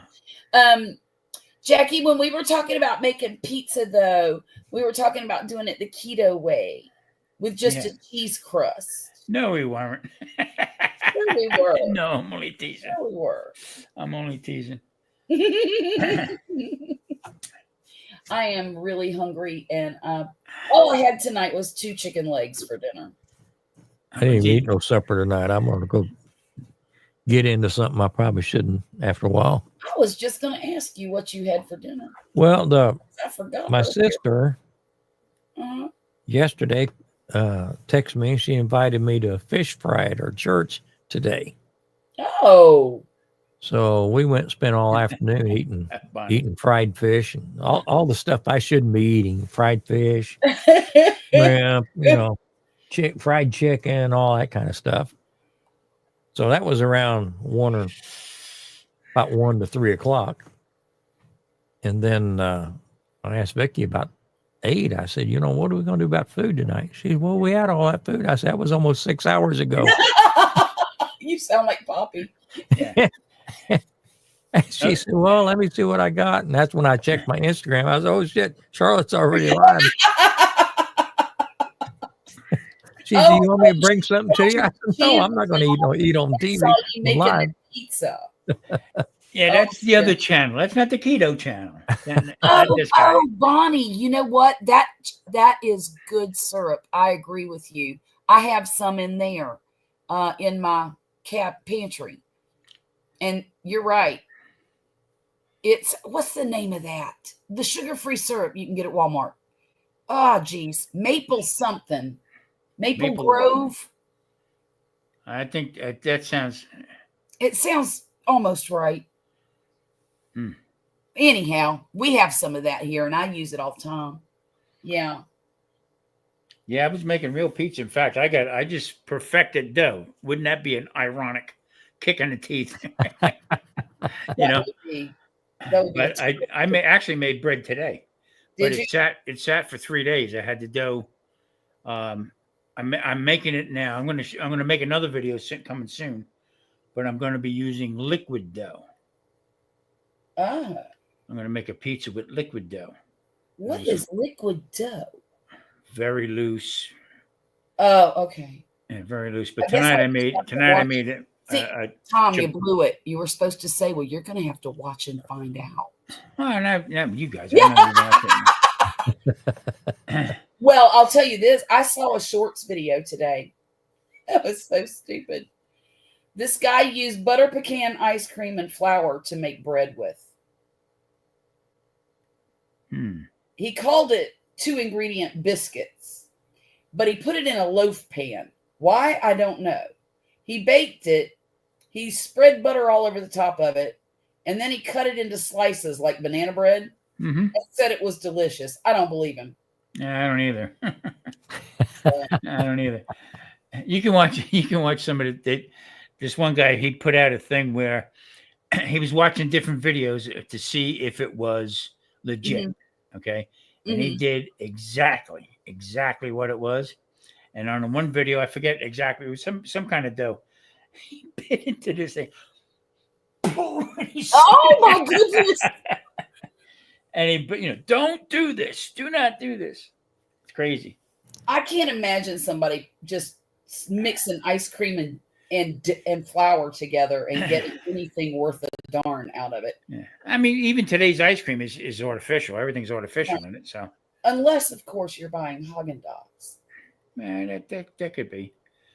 That could be. Charlie from Cooking Secrets from Mims telling me, so I can't think of the name of it right now, But he said in Kroger's they have this chocolate ice cream that they make, and it's got lumps of chocolate in it, dark chocolate and stuff like that. Can't remember the name of it. And this is when I was ketoing this, and I'm walking up with the shopping cart. I'm walking, I seen the ice cream aisle. Went, let me put my blinker on. I went down and I bought one. Marie has nothing wrong with it. I can taste it and let her have the rest of it. Same, with the breads and stuff like that. Yeah. I mean, I'll taste everything like that. When I make pizza, I'll have a slice and because I wind up in one of them deals. So I get this ice cream home. Right. So I said, Marie, you got to try this. Charlie said it's really good. And it was. To the point where I was like this with the spoon. Oh. Give me some of that. Give me some of that. That's hilarious. So, I have the ice cream maker for my KitchenAid stand mixer. Ice cream is really easy to make and it's good, and you put natural ingredients. I'll tell you what I did last week. I made it like a mango sorbet for my son.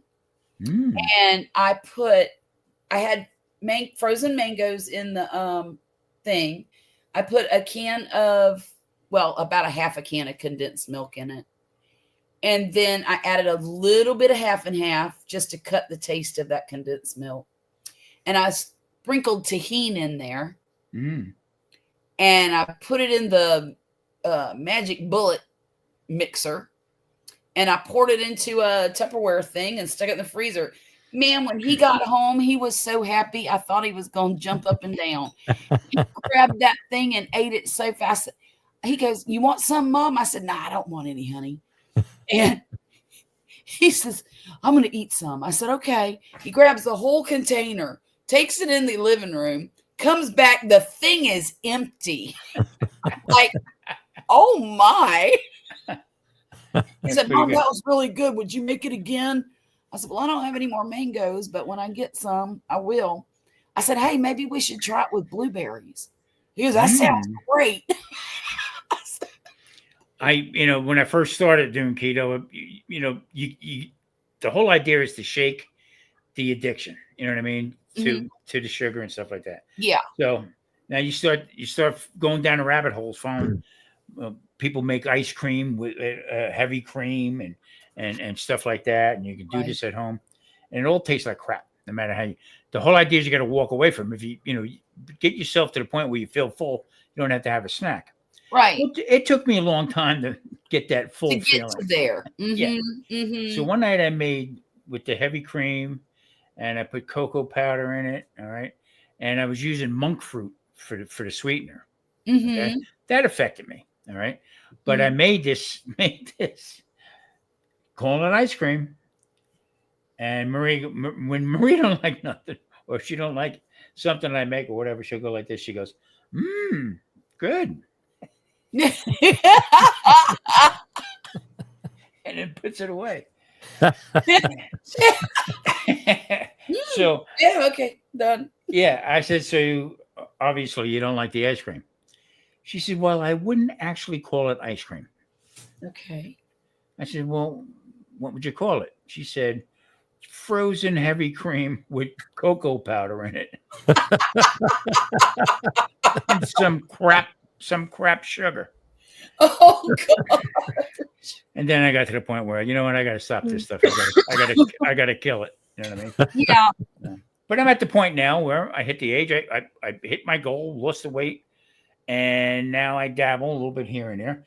It's not really good for me because of the type 2 diabetes, but taking some of these pills they want me to take is not really good for me either. So right.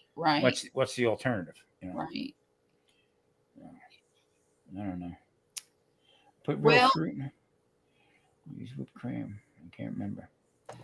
None of us make it out of here alive, Tom. That's right. That's a damn right. That's the damn truth. So no. I certainly don't want to die hungry. No, I don't either.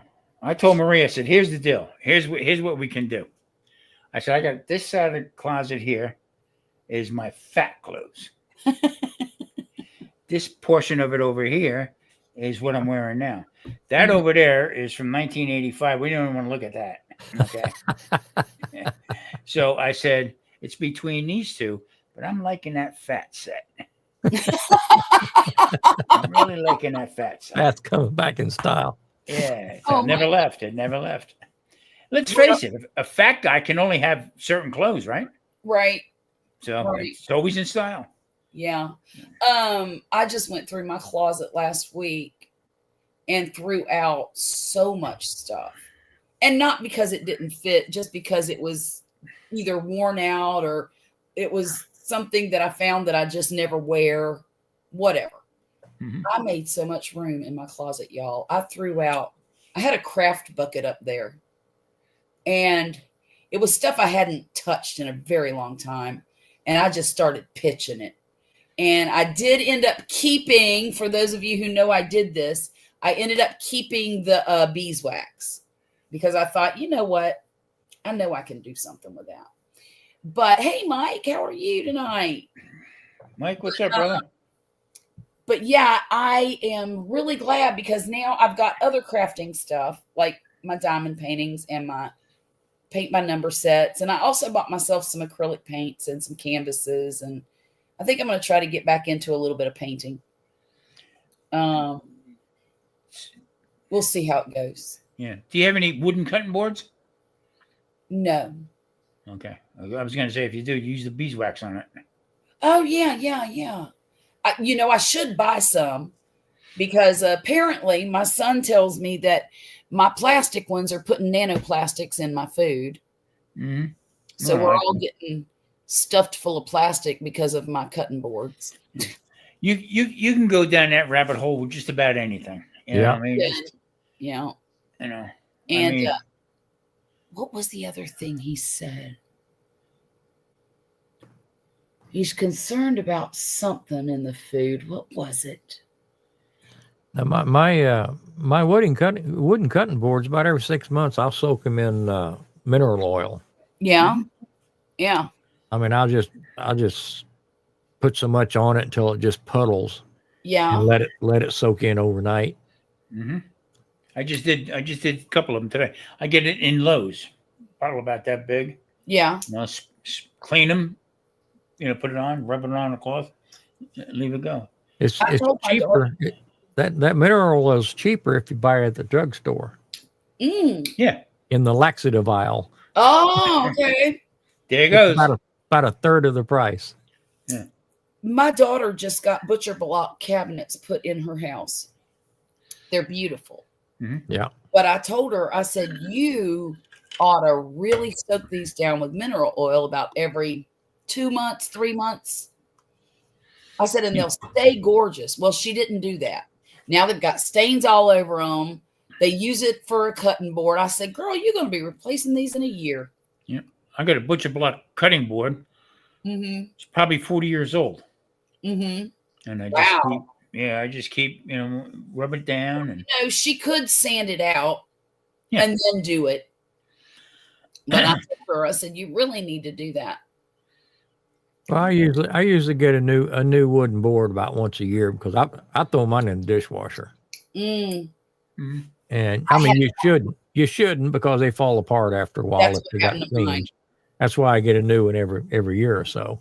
mm-hmm, mm-hmm. But I'll scrub them down the best I can in the sink. But I almost always, at least once a week, I put it in the dishwasher and let it run through a good hot cycle. Mm-hmm. Mm-hmm. I don't know if it does any good or not. Makes me feel better.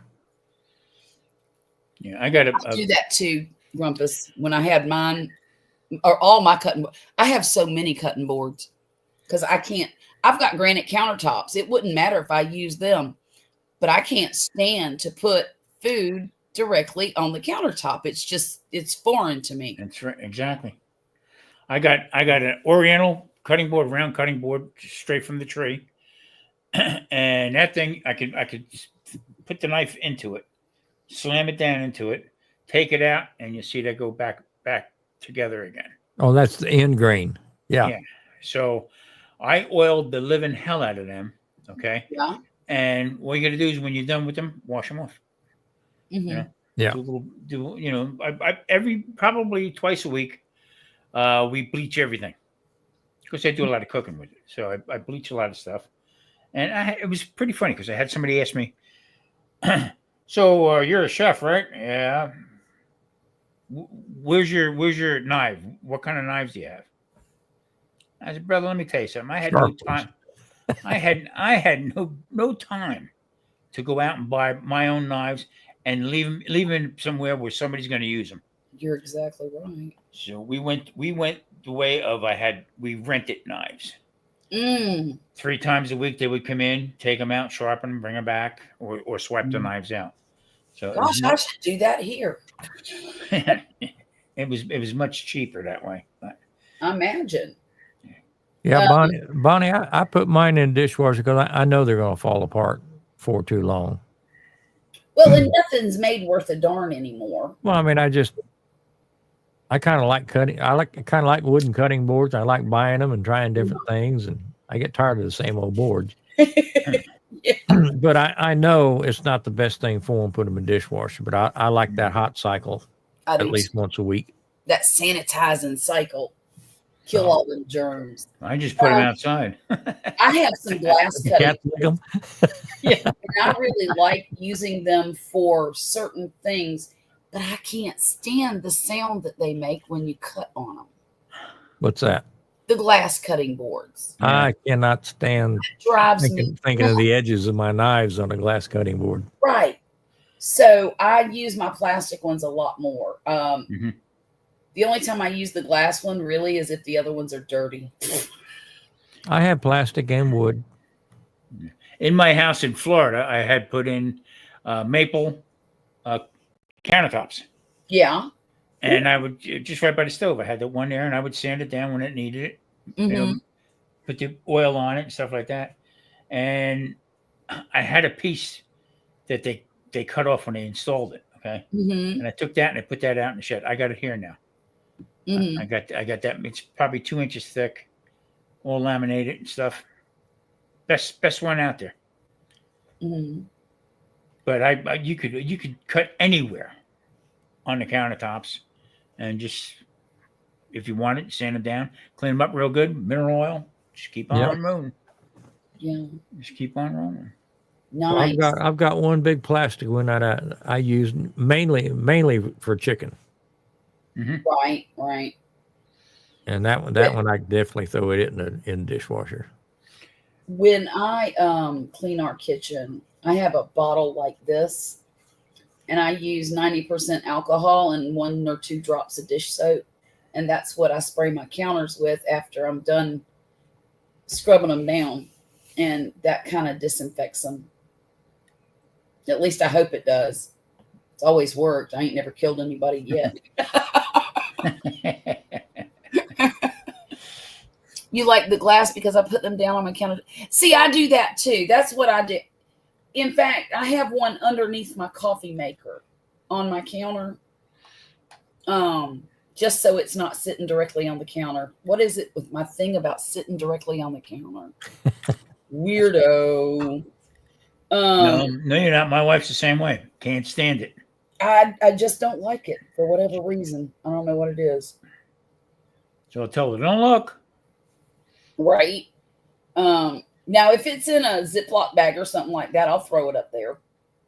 But when I pull it out of that Ziploc bag, I promise you it's going on a cutting board. Me too. The only thing I'll use directly on my counter is if I'm rolling dough out for bread or something. Yeah. Well, and see, I use my island for that. I don't have an island. Mine's store-bought. It's got a stainless steel I top. don't have room to walk around it. Oh, yeah. We barely do, but I made it work. Non-porous, so catch right. See what I do? I'll go into. I did this back in a restaurant too, because there's certain woods that you want to use. I had to, cut stuff up. One for fish, Mm-hmm. one for beef, stuff like that, and you can, wash them off that way. Mhm. But I go to Lowe's and I'll buy for here. I bought 2x2s, okay, tops, and I bought tile, 2 foot by 2 foot tile. So the wood I have on my 4-foot stainless steel table Mm-hmm. to put it on here, because when I'm filming, the light from overhead light, big glare. So I put the wood down. Okay, I got it finished. They're all oiled up to the hilt, and then on the other side, I have 4 foot by 2 foot tile Okay. with a backsplash. So now we clean that off, and I can roll my dough out on that. Yeah.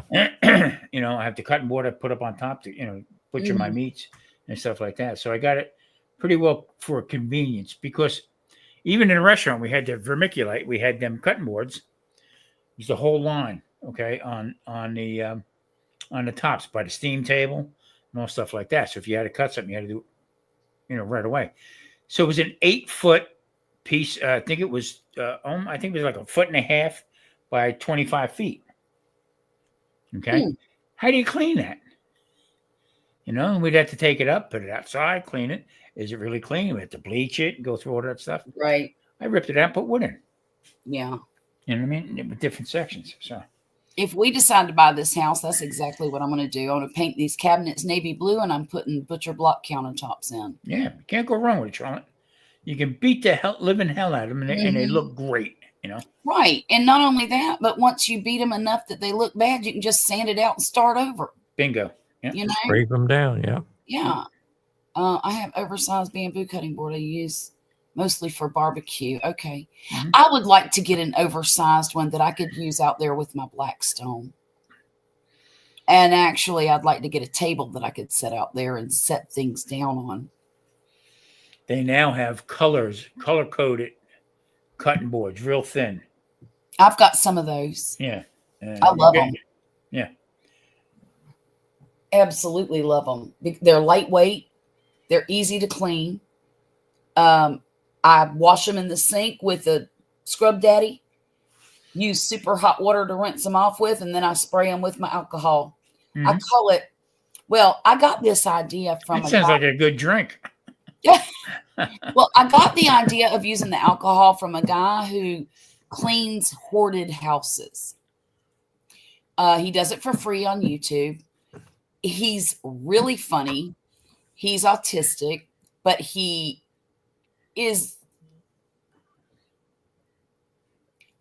not weird. And that sounds terrible, and I know it. He's not so socially awkward when he's on YouTube. Let's put it that way. Okay. Okay. He makes funny freaking jokes. Really funny jokes. To me, they're funny. But it's amazing to watch this man and his son, who is an adult, and they will go through and clean these homes, and they're completely transformed when he's finished. You could eat off the floors. And sometimes he'll even do extra work for them. Let's say, I don't know. Let's say that the sink doesn't work, because of just neglect. He'll take and redo the pipes underneath, get them a new sink, paint in the kitchen or wherever needs to be painted. It's called Midwest Magic Cleaning. Okay. I'll check it out. He is a great guy. I mean, a great guy. You bringing this up here. The other night, I watched flipping around through YouTube. I'm just constantly trying to find something. Mm-hmm. They had, I can't remember the name of the doctor now. Well, I tell you, this is getting bad. Remember, this went unbelievable. Did I eat here? I don't remember eating here. Anyway, they had this series on about autistic people. Okay. And they took this one fellow. He flew in a helicopter over New York. Okay. Guy's an artist. They put paper. His parents put paper on the walls all throughout the house. And he drew the entire skyline of New York. Oh, how amazing is that? Charlotte, to the windows. From memory. Okay? From memory. Wow. I mean, flowers. I mean, I was like, whoa. And you see him that he was still drawing. Nothing around. They took the camera and showed all around. I'll have to tell you what my grandson did yesterday. So I watched him for a little while. It was an early release day, so Erica didn't have anybody to take care of him from like 11:30 yesterday morning until she got off work. And We're in here listening to Alexa, just jamming. I'm making muffins. Millie is working on a little art project here at the table, and we're just jamming to Alexa, right? Well, that song, This Girl Is on Fire, came on. We're singing This Girl Is on Fire. That boy went berserk. Started singing. Now, mind you, he can't speak well at all. Yeah. But man, he was right on pitch. So if he could have said the actual, I got fire, I could understand that. And this. Mhm. But those are the only words I could understand. So the first and the last. But man, we had a blast in here yesterday. It was great. Gotta go to sleep. Have a wonderful and blessed weekend. Good night, You Jackie. too, Good night, Jackie. Take care. Jackie. And I will see you soon. On that same program, Charlotte, they had another kid that didn't speak, okay, Mhm. but could sing. Isn't that something? And Well, what they do you remember Mel? Mel Tillis. He had that terrible speech impediment. He stuttered. He could sing like nobody's business. This kid, okay, they said it's not a fluke because they said we'll prove it to you. I wish I could remember the name of it because I would love everybody to watch it because Yeah. it's something else. Really, One has one part of the brain and the other has the other part of the brain. They Speaking of turned singing. around. They turned around and they played Louis Armstrong. Okay, what a wonderful world. Yeah. And he'd start rocking. Listen to it once, started rocking.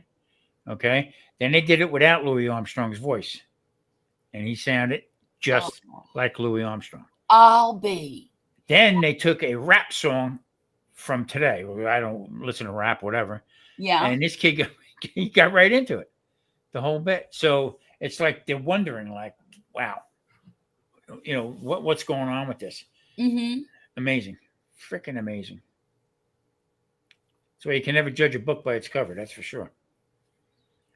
I watch videos on people's cleaning. Hang on a minute. Cleaning and their cleaning tips. And I got to tell you something. They got to clean smarter, not hard. I understand. Yeah. Well, that's like, here's an interesting tip. When I clean the bathroom, I use Dawn Power Wash to scrub my tub. And I use my broom to get in there and scrub the tub so I don't have to bend over and hurt my back to scrub the tub. Well, I was telling my stepmother about it. I said, that Dawn Power Wash will get anything off. It's great stuff. I love it. I use it on my baseboards. I use it on everything. And I went and bought her some and a scrub daddy and a small broom to clean her shower with. She called me up. She says, I cannot believe how easy this is. Mm-hmm. I've been getting on my knees and scrubbing my tub all my life. This woman is 78 years old. She don't have no business getting on her hands and knees and scrubbing the tub. That's what Marie does with the tub. Big scrub brush on the handle. Mm-hmm. Makes a racket like you wouldn't believe. Well, yes, mine does too. Yeah. Bang it, bang, bang, boom. I You'd said think the neighbor. somebody was knocking the house down. Yeah, the neighbors around here must think that I'm, knock the shit out of her, And they're sawing her up. Yeah. Oh gosh. But then, after he sang This Girl Is on Fire song, he completely stopped and started singing Happy Birthday to Granny. Happy birthday to you. And I can understand every word he said on that one. Yeah. So he is improving, but his progress is very, very slow. Very slow. And we don't know how much he knows yet. That's right, Bonnie. That ain't no lie. What was that? She said you can't understand a word Ozzy Osbourne said. That's true. That's Yeah. true. Sharon. Sharon, you can hear that word, right? Sharon? Oh goodness. But yeah, I love my broom and my Dawn Power Wash. I am not even playing. And I love the what do you call it? Clean Freak from Mr. Clean. Oh, okay, yeah. Oh, that stuff is amazing too. I love it. Of course, now just vinegar and water is good too. So Yeah, it is. Oh, are you kidding? Mammy Yoakum comes out and she's got every kind of thing hanging from her. Well, what are you doing? Clean the bathroom. You just did a couple days ago. And what are you trying to say? I don't like the way that tub came out. I like to use Barkeeper's Friend too. I'm going to tell you what she did. We tried everything. Okay. Mhm. It's not the tub that it's not bad, but the water out here is very hard. So it leaves a lot of spots and a lot of film. Mm-hmm. So she said, I'm going to go to the store with you today. I said, all right, yeah, come on. So she goes down to the cleaning aisle, right? And you know what she come out with? What? Comet. Oh yeah, that works. I said, boy, I ain't Worked seen my that in whole years. life. I ain't seen that in years. That's what I scrubbed my bathroom with when I was a kid, and it stunk to high heaven. Don't breathe it in. Yeah. But I do like Barkeeper's Friend. It's great on stainless steel sinks and things like that. I remember in our restaurant, okay, we clean everything down because at night, because of the seafood, at night we would come in with a hose and hose the floor down. We had a terracotta floor. Mm-hmm. Spray the whole thing down with that, so all the water and from the soap and stuff would get up onto the stainless steel. Oh yeah. We clean it and then baby oil. Oh, Baby oil on a rag, wipe up the stainless and it shine like crazy. super shiny. Yep. Yep. Let's see. Don't Barkeepers tell P. Diddy that. from the powder. Yeah, that's what I've got is the powder. Barkeepers is the best stuff, and it's great for your glass stove. Yes, it is with the green scrubby. Yep. Mm-hmm. You are exactly right. And you know what I use on my glass stove? I use razor blade on my glass stove. When something boils over and sticks on there, that razor blade. In fact, I melted my the lid to my tea pitcher on the stove the other day. Ooh. I couldn't understand what that weird smell was. I said, "Is this meat all right?" I got my I thought it was the meat smelling funny. I'm like, I'm not eating this. That's And then all of a sudden I looked over, I'm like, oh crap. I get a video coming out with as I'm making a video, knock on the door because I asked, the dust here is like ridiculous. So I like to change out the air conditioner filter. That's the one thing I love about here. Okay. Hello. Yeah, I need a new filter. Bloop. Oh yeah. So I'm in the middle of the shoot and the maintenance guy knocks on the door Mm-hmm. and he come in. Hey, hello. Oh, you're making video because he knows I do that. Mm-hmm. Oh, you making a video? I said, yeah. So he said, oh, I'll be quick. He takes it off, puts it on. I turn around, and when he got done, I turned around and hit the camera. I said, come over here. I said, see, when you need something, you pick up the phone, and here he is. And he looked and he went, hello, adios. At the door.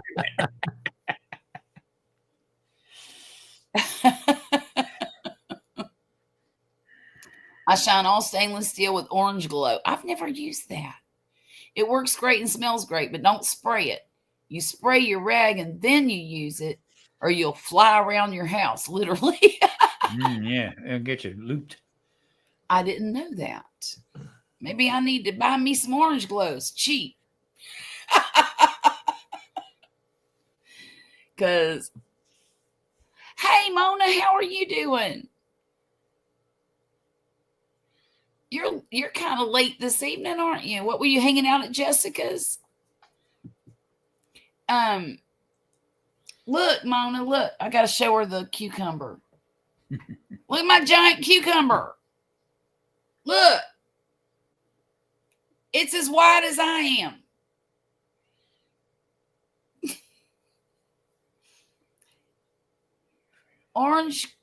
And wait a minute. An orange globe has 2 uses. Do your furniture. Oh, I didn't know you. Okay. Yeah, Linda's still on. I'm about to end it though, because I'm getting a little tired and I'm not. I got this little spot in my vision and I'm having a hard time seeing. Hit it with the cucumber. Don't worry about it. You know, that's the second time it's happened today. I have what they call ocular migraines.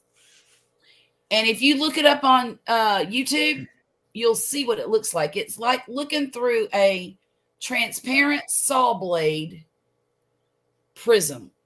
It spins like this, and it starts off this little tiny pinpoint right here, and then it just gets bigger and bigger and bigger, and then it moves off out of my vision. But when it's in that center field of vision, it gets really, really difficult to see. And I'm sitting here trying to read these, and I'm kind of struggling a little bit. That's what I wanted to talk to you about earlier, and it slipped my mind completely. What's that? My oldest grandson, all of a sudden, migraines and sweating profusely. Oh, no. So, Does he gets hot? huh? He gets hot. Sweats during like migraine? crazy. Yeah, my son gets really hot. I don't know why. That's why I cut my hair also, because I went and cut his hair because he was like freaking out Right? about it. So I took my machine over there, clean, and as I'm doing it, the hair was coming off from soaking wet. So then I did him, and I took mine and Yeah, did my hair. yeah. He cracked up with that. Showing solidarity. Took him to the doctor, ER and stuff like that, and they said, I can't remember what the name of it was, but it comes early spring, and then again in the fall. Ragweed? No, it's something to do with some kind of migraine. I can't cluster Clusters? migraine. Yeah, And not that's good. what they diagnosed him with? Well, they're going to do more tests and stuff like that, but they said that's what it sounds like. Is he having visual disturbances? He feels like he's going to pass out. That don't sound like a migraine to me. So when they were trying to do put an IV, they were going to give him a migraine IV, Yeah. whatever that is. We're all in Benadryl. He passed out. That doesn't sound like a migraine. It doesn't sound good at all. So we're waiting. No, it's kind of scary. I think. Did they refer him to a neurologist? That's what we're waiting on. Did they do a scan? Not yet. They didn't do anything. Oh, for the love of Pete. You know what? That makes me so angry. Yeah. When these kids go into an emergency room with a terrible headache, the first thing they should be doing is putting them in a CT scan. See, and that's why I was going to ask you about it. It's just slipped my mind for some odd reason. I don't know why. About with your son, Yeah. what he goes through with it. But this come up. And he's a big kid. I mean, he's like 230, 6'5". Let me tell you what, a migraine will put a football player down. Yeah. I mean, I'm serious. Big. It don't matter. I started getting these probably 20 years ago. I'm grateful for them, and I'll tell you why. I never get the headache. Once that visual disturbance moves off, it's over for me. And it's fine. It's a little concerning sometimes, especially if I'm trying to really do something. It feels like I have to constantly wipe it out of but there's nothing I can do about it. Right. But now Murphy, right before he gets a migraine, he starts seeing these weird colored spots.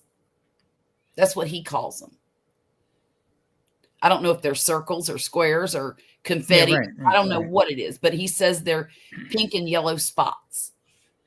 And then he knows it's coming. He also has smells. He can smell really intensely right before he gets a migraine. And then once it hits him, he's done. He's done for the day. Yeah, that's what's going on with this guy right now. And is he nauseous? Oh yeah, he throws up, pukes. Yeah. Something starts bothering him, or something will work on him. Okay, and then it was like that from a little kid, a little boy. Really? Yeah. In school, if something went wrong, quick story, and I didn't even want to get off. Right. He's in the second or third grade, and I used to pick him up in North Carolina. Pick him up from school, bring him to school, and pick him up in the afternoon. Mm-hmm. So he gets in the car and he puts his seatbelt on, and You see his eyes are all glassy. So I never forget the kid's name. I still remember to this day. The kid's name was Logan, and Logan used to pick on KJ. KJ was a big kid all the time. Mm-hmm. Mm-hmm. So driving home, all the country roads, and he starts crying. I said, "What is going on with you? Why are you crying?" Logan, me and Logan had a altercation. He's third grade, altercation. I said, "Listen to this." So I pull off to the side of the road, and I put the truck in park and looked over at him. I said, "Tomorrow morning, here's what I want you to do. You go into school and you punch Logan square in the nose." Yeah. Okay? He started crying. I said, "What's wrong? What are you crying for?" He says, "Pop, that'll wreck my school career." Oh. No, it won't. That'll give him cred. Put it in dry. Uh, Brought him home. That's what my granny used to call it, Linda. She would get migraines and she would tell me there was bright lights in her. See, look at there. Yeah. That is something that always worried me about Murphy, is when he would start getting sick to his stomach. All I could think, because in nursing, if you got somebody who's got a head injury, that's one of the first symptoms of a head injury that's serious is vomiting. Oh, really? Yeah. I don't know why, but that's one of the first, that and combative behavior. And he's not like that. No, he's not combative. But I don't know if it relieves pressure in the brain. I don't know what it does, but vomiting is one of the main symptoms. The one doctor that they seen, okay, from his regular doctor in the emergency room, the doctor says, "This is an autoimmune problem." So when he said that, I'm saying, "What are you talking about? Autoimmune?" And he said, "Could be from poor diet, could be too much sugar, it could be anything, because it's agitating him. It could be pollen in the air. Do you have dogs? Yeah, we have a couple dogs. It could be the dander from the dogs. It could be anything, okay, that triggers him." Sulfites, red dye 40, always trigger my son's migraines. Yep. He can drink a Mountain Dew Code Red and have a migraine in 15 minutes. Yep. Hot dogs. The only kind of hot dog he can eat is Hebrew National. Yep. That's it. If he goes without eating for too long, he'll get a migraine. If he gets a sinus headache, he'll get a migraine. If he stands out in the bright sun for too long without a hat on, he'll get a migraine. I bought him pink tinted sunglasses thinking he was going to get beat up in school because the doctor said this will help with a migraine. Yeah. From the fluorescent lights in the school. Yeah. It's supposed to cut it somehow or whatever and reduce headaches. It's concerning, really is. It is concerning. But what's even more concerning is how he can't get no treatment. He can't. They just don't. You're a number. You go in, you sat there for a little bit, went in, seen the doctor. They wanted to give him that IV. Okay, they couldn't find his vein. No, couldn't find his vein. What? He's got a black and blue from his muscle down to his forearm. For them, dehydration can also cause a migraine. Yeah.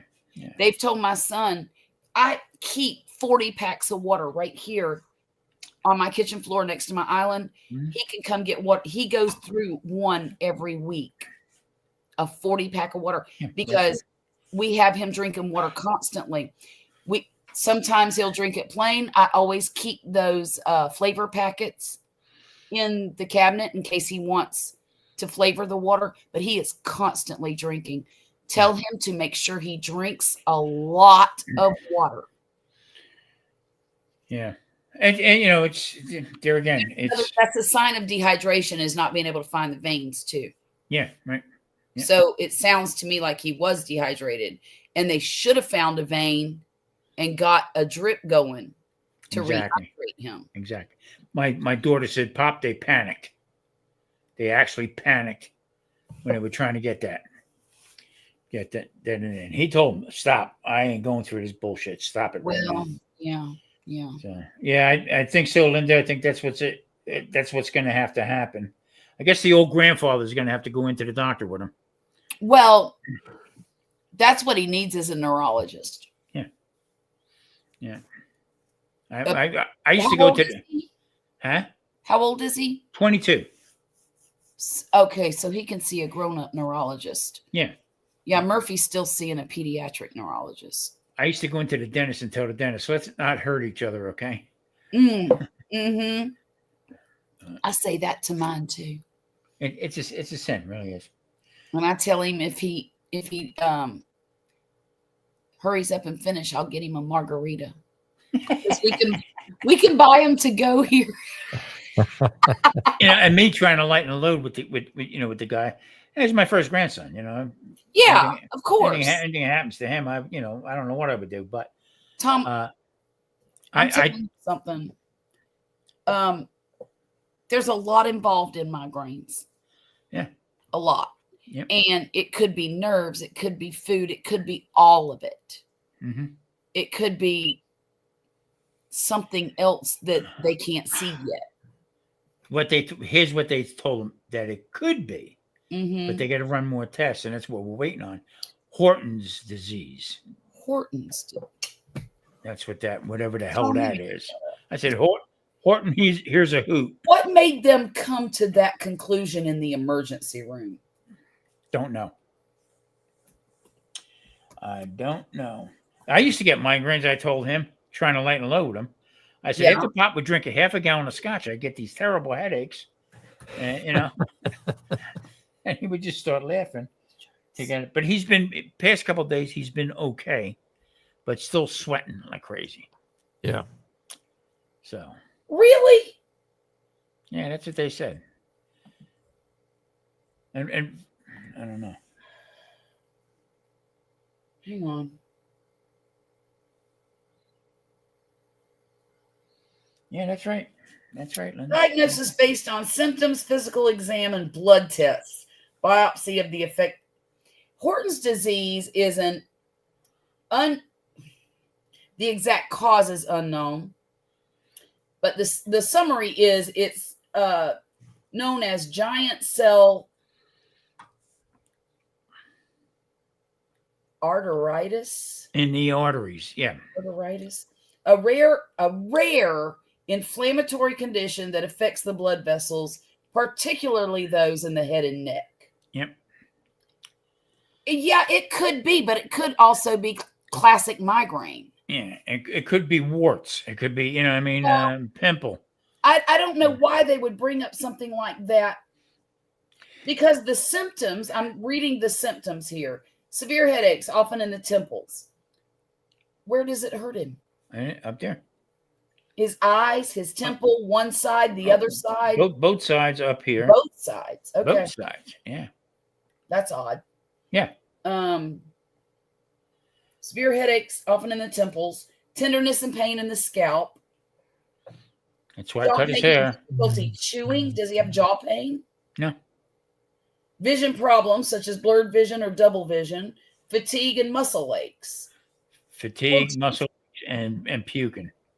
So he's got the mixed bag. So I guess it'll take probably a year for them to pull through each item.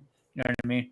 My son has all of these symptoms except jaw pain and difficulty chewing. And he does not have Horton syndrome. Yeah. Syndrome. I don't know why in the world they would throw a rare disease out from the jump off. Yeah. I'll tell you why, because you know what it is? Next. Well, maybe and it typically affects people over the age of 50. I should have it. It's more common in women than men. Give me a glass of Horton.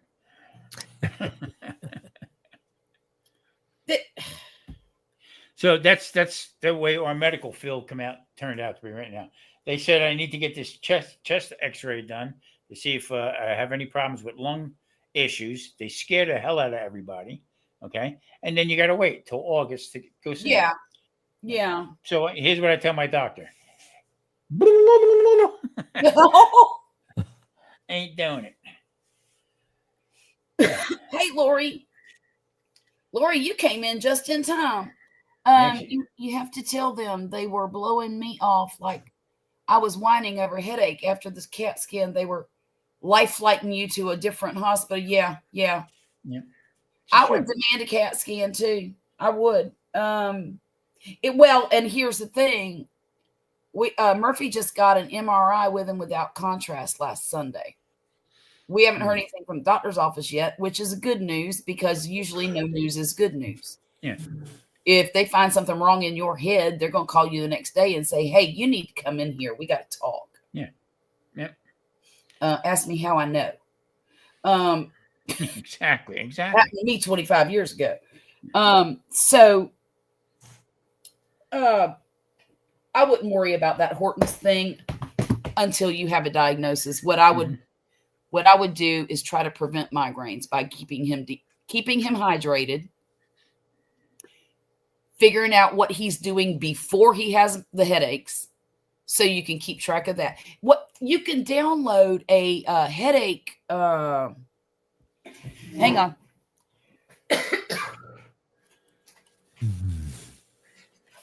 You look like you're ready to go south, Grumpus. I'm fading fast. I hear you, Grumpus. You are.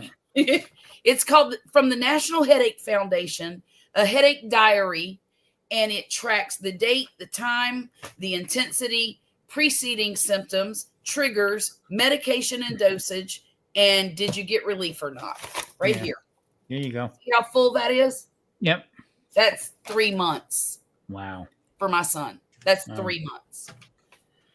Hmm. So I don't I know. fill one of these out every. He goes to the doctor every 6 months. I keep a log every 6 months, from 6 months to 6 months. Yeah. It's there. What are you gonna Oh, do? they will, Lori. They will. They will. I've got another appointment to go in. It's just I haven't heard anything yet, and it made me feel better about it. Migraine Buddy is helpful too. Yes, Lori has migraines as well. I gotta write that down. Yeah, she's very knowledgeable. Lori, I wanted to let you know, I suggested the medications that you told me about, the beta blocker. They put him on that. They took him off the Zonegran, put him on nortriptyline, no gabapentin yet, but I'm working on that next. I asked for the MRI. They said that was a great idea. They also, I was really happy that when I left there the other day, very happy. The only problem is he's had 2 migraines since we were at the doctor, which is not as bad as it has been. Not only yes, electrolytes too. Lori said not just hydrating, but also electrolytes. Yeah. If his mom can afford some of that liquid IV, the stuff's amazing. It's expensive, but it's amazing. Yeah. Grumpus, you ready to get out of here? Yeah, whenever y'all are ready. Oh, okay.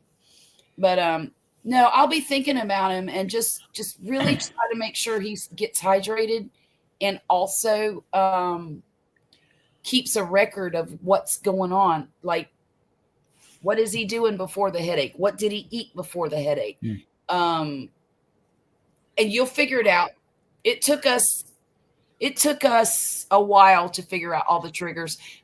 My son just came home the other day, Friday. He missed his band banquet because he had a headache. Got off the bus. Well, no, he got on the bus. He was fine on the bus. Somebody sprayed perfume. Bam. Really? Yeah. Yeah. They gave you gabapentin for pain. I took it a few days later. I thought I was having a stroke, so I looked up the side effects. Yeah, gabapentin's the devil. Yeah. It did me that way too. I don't know. There again, the older I get, the less confidence I have in everyday medicine.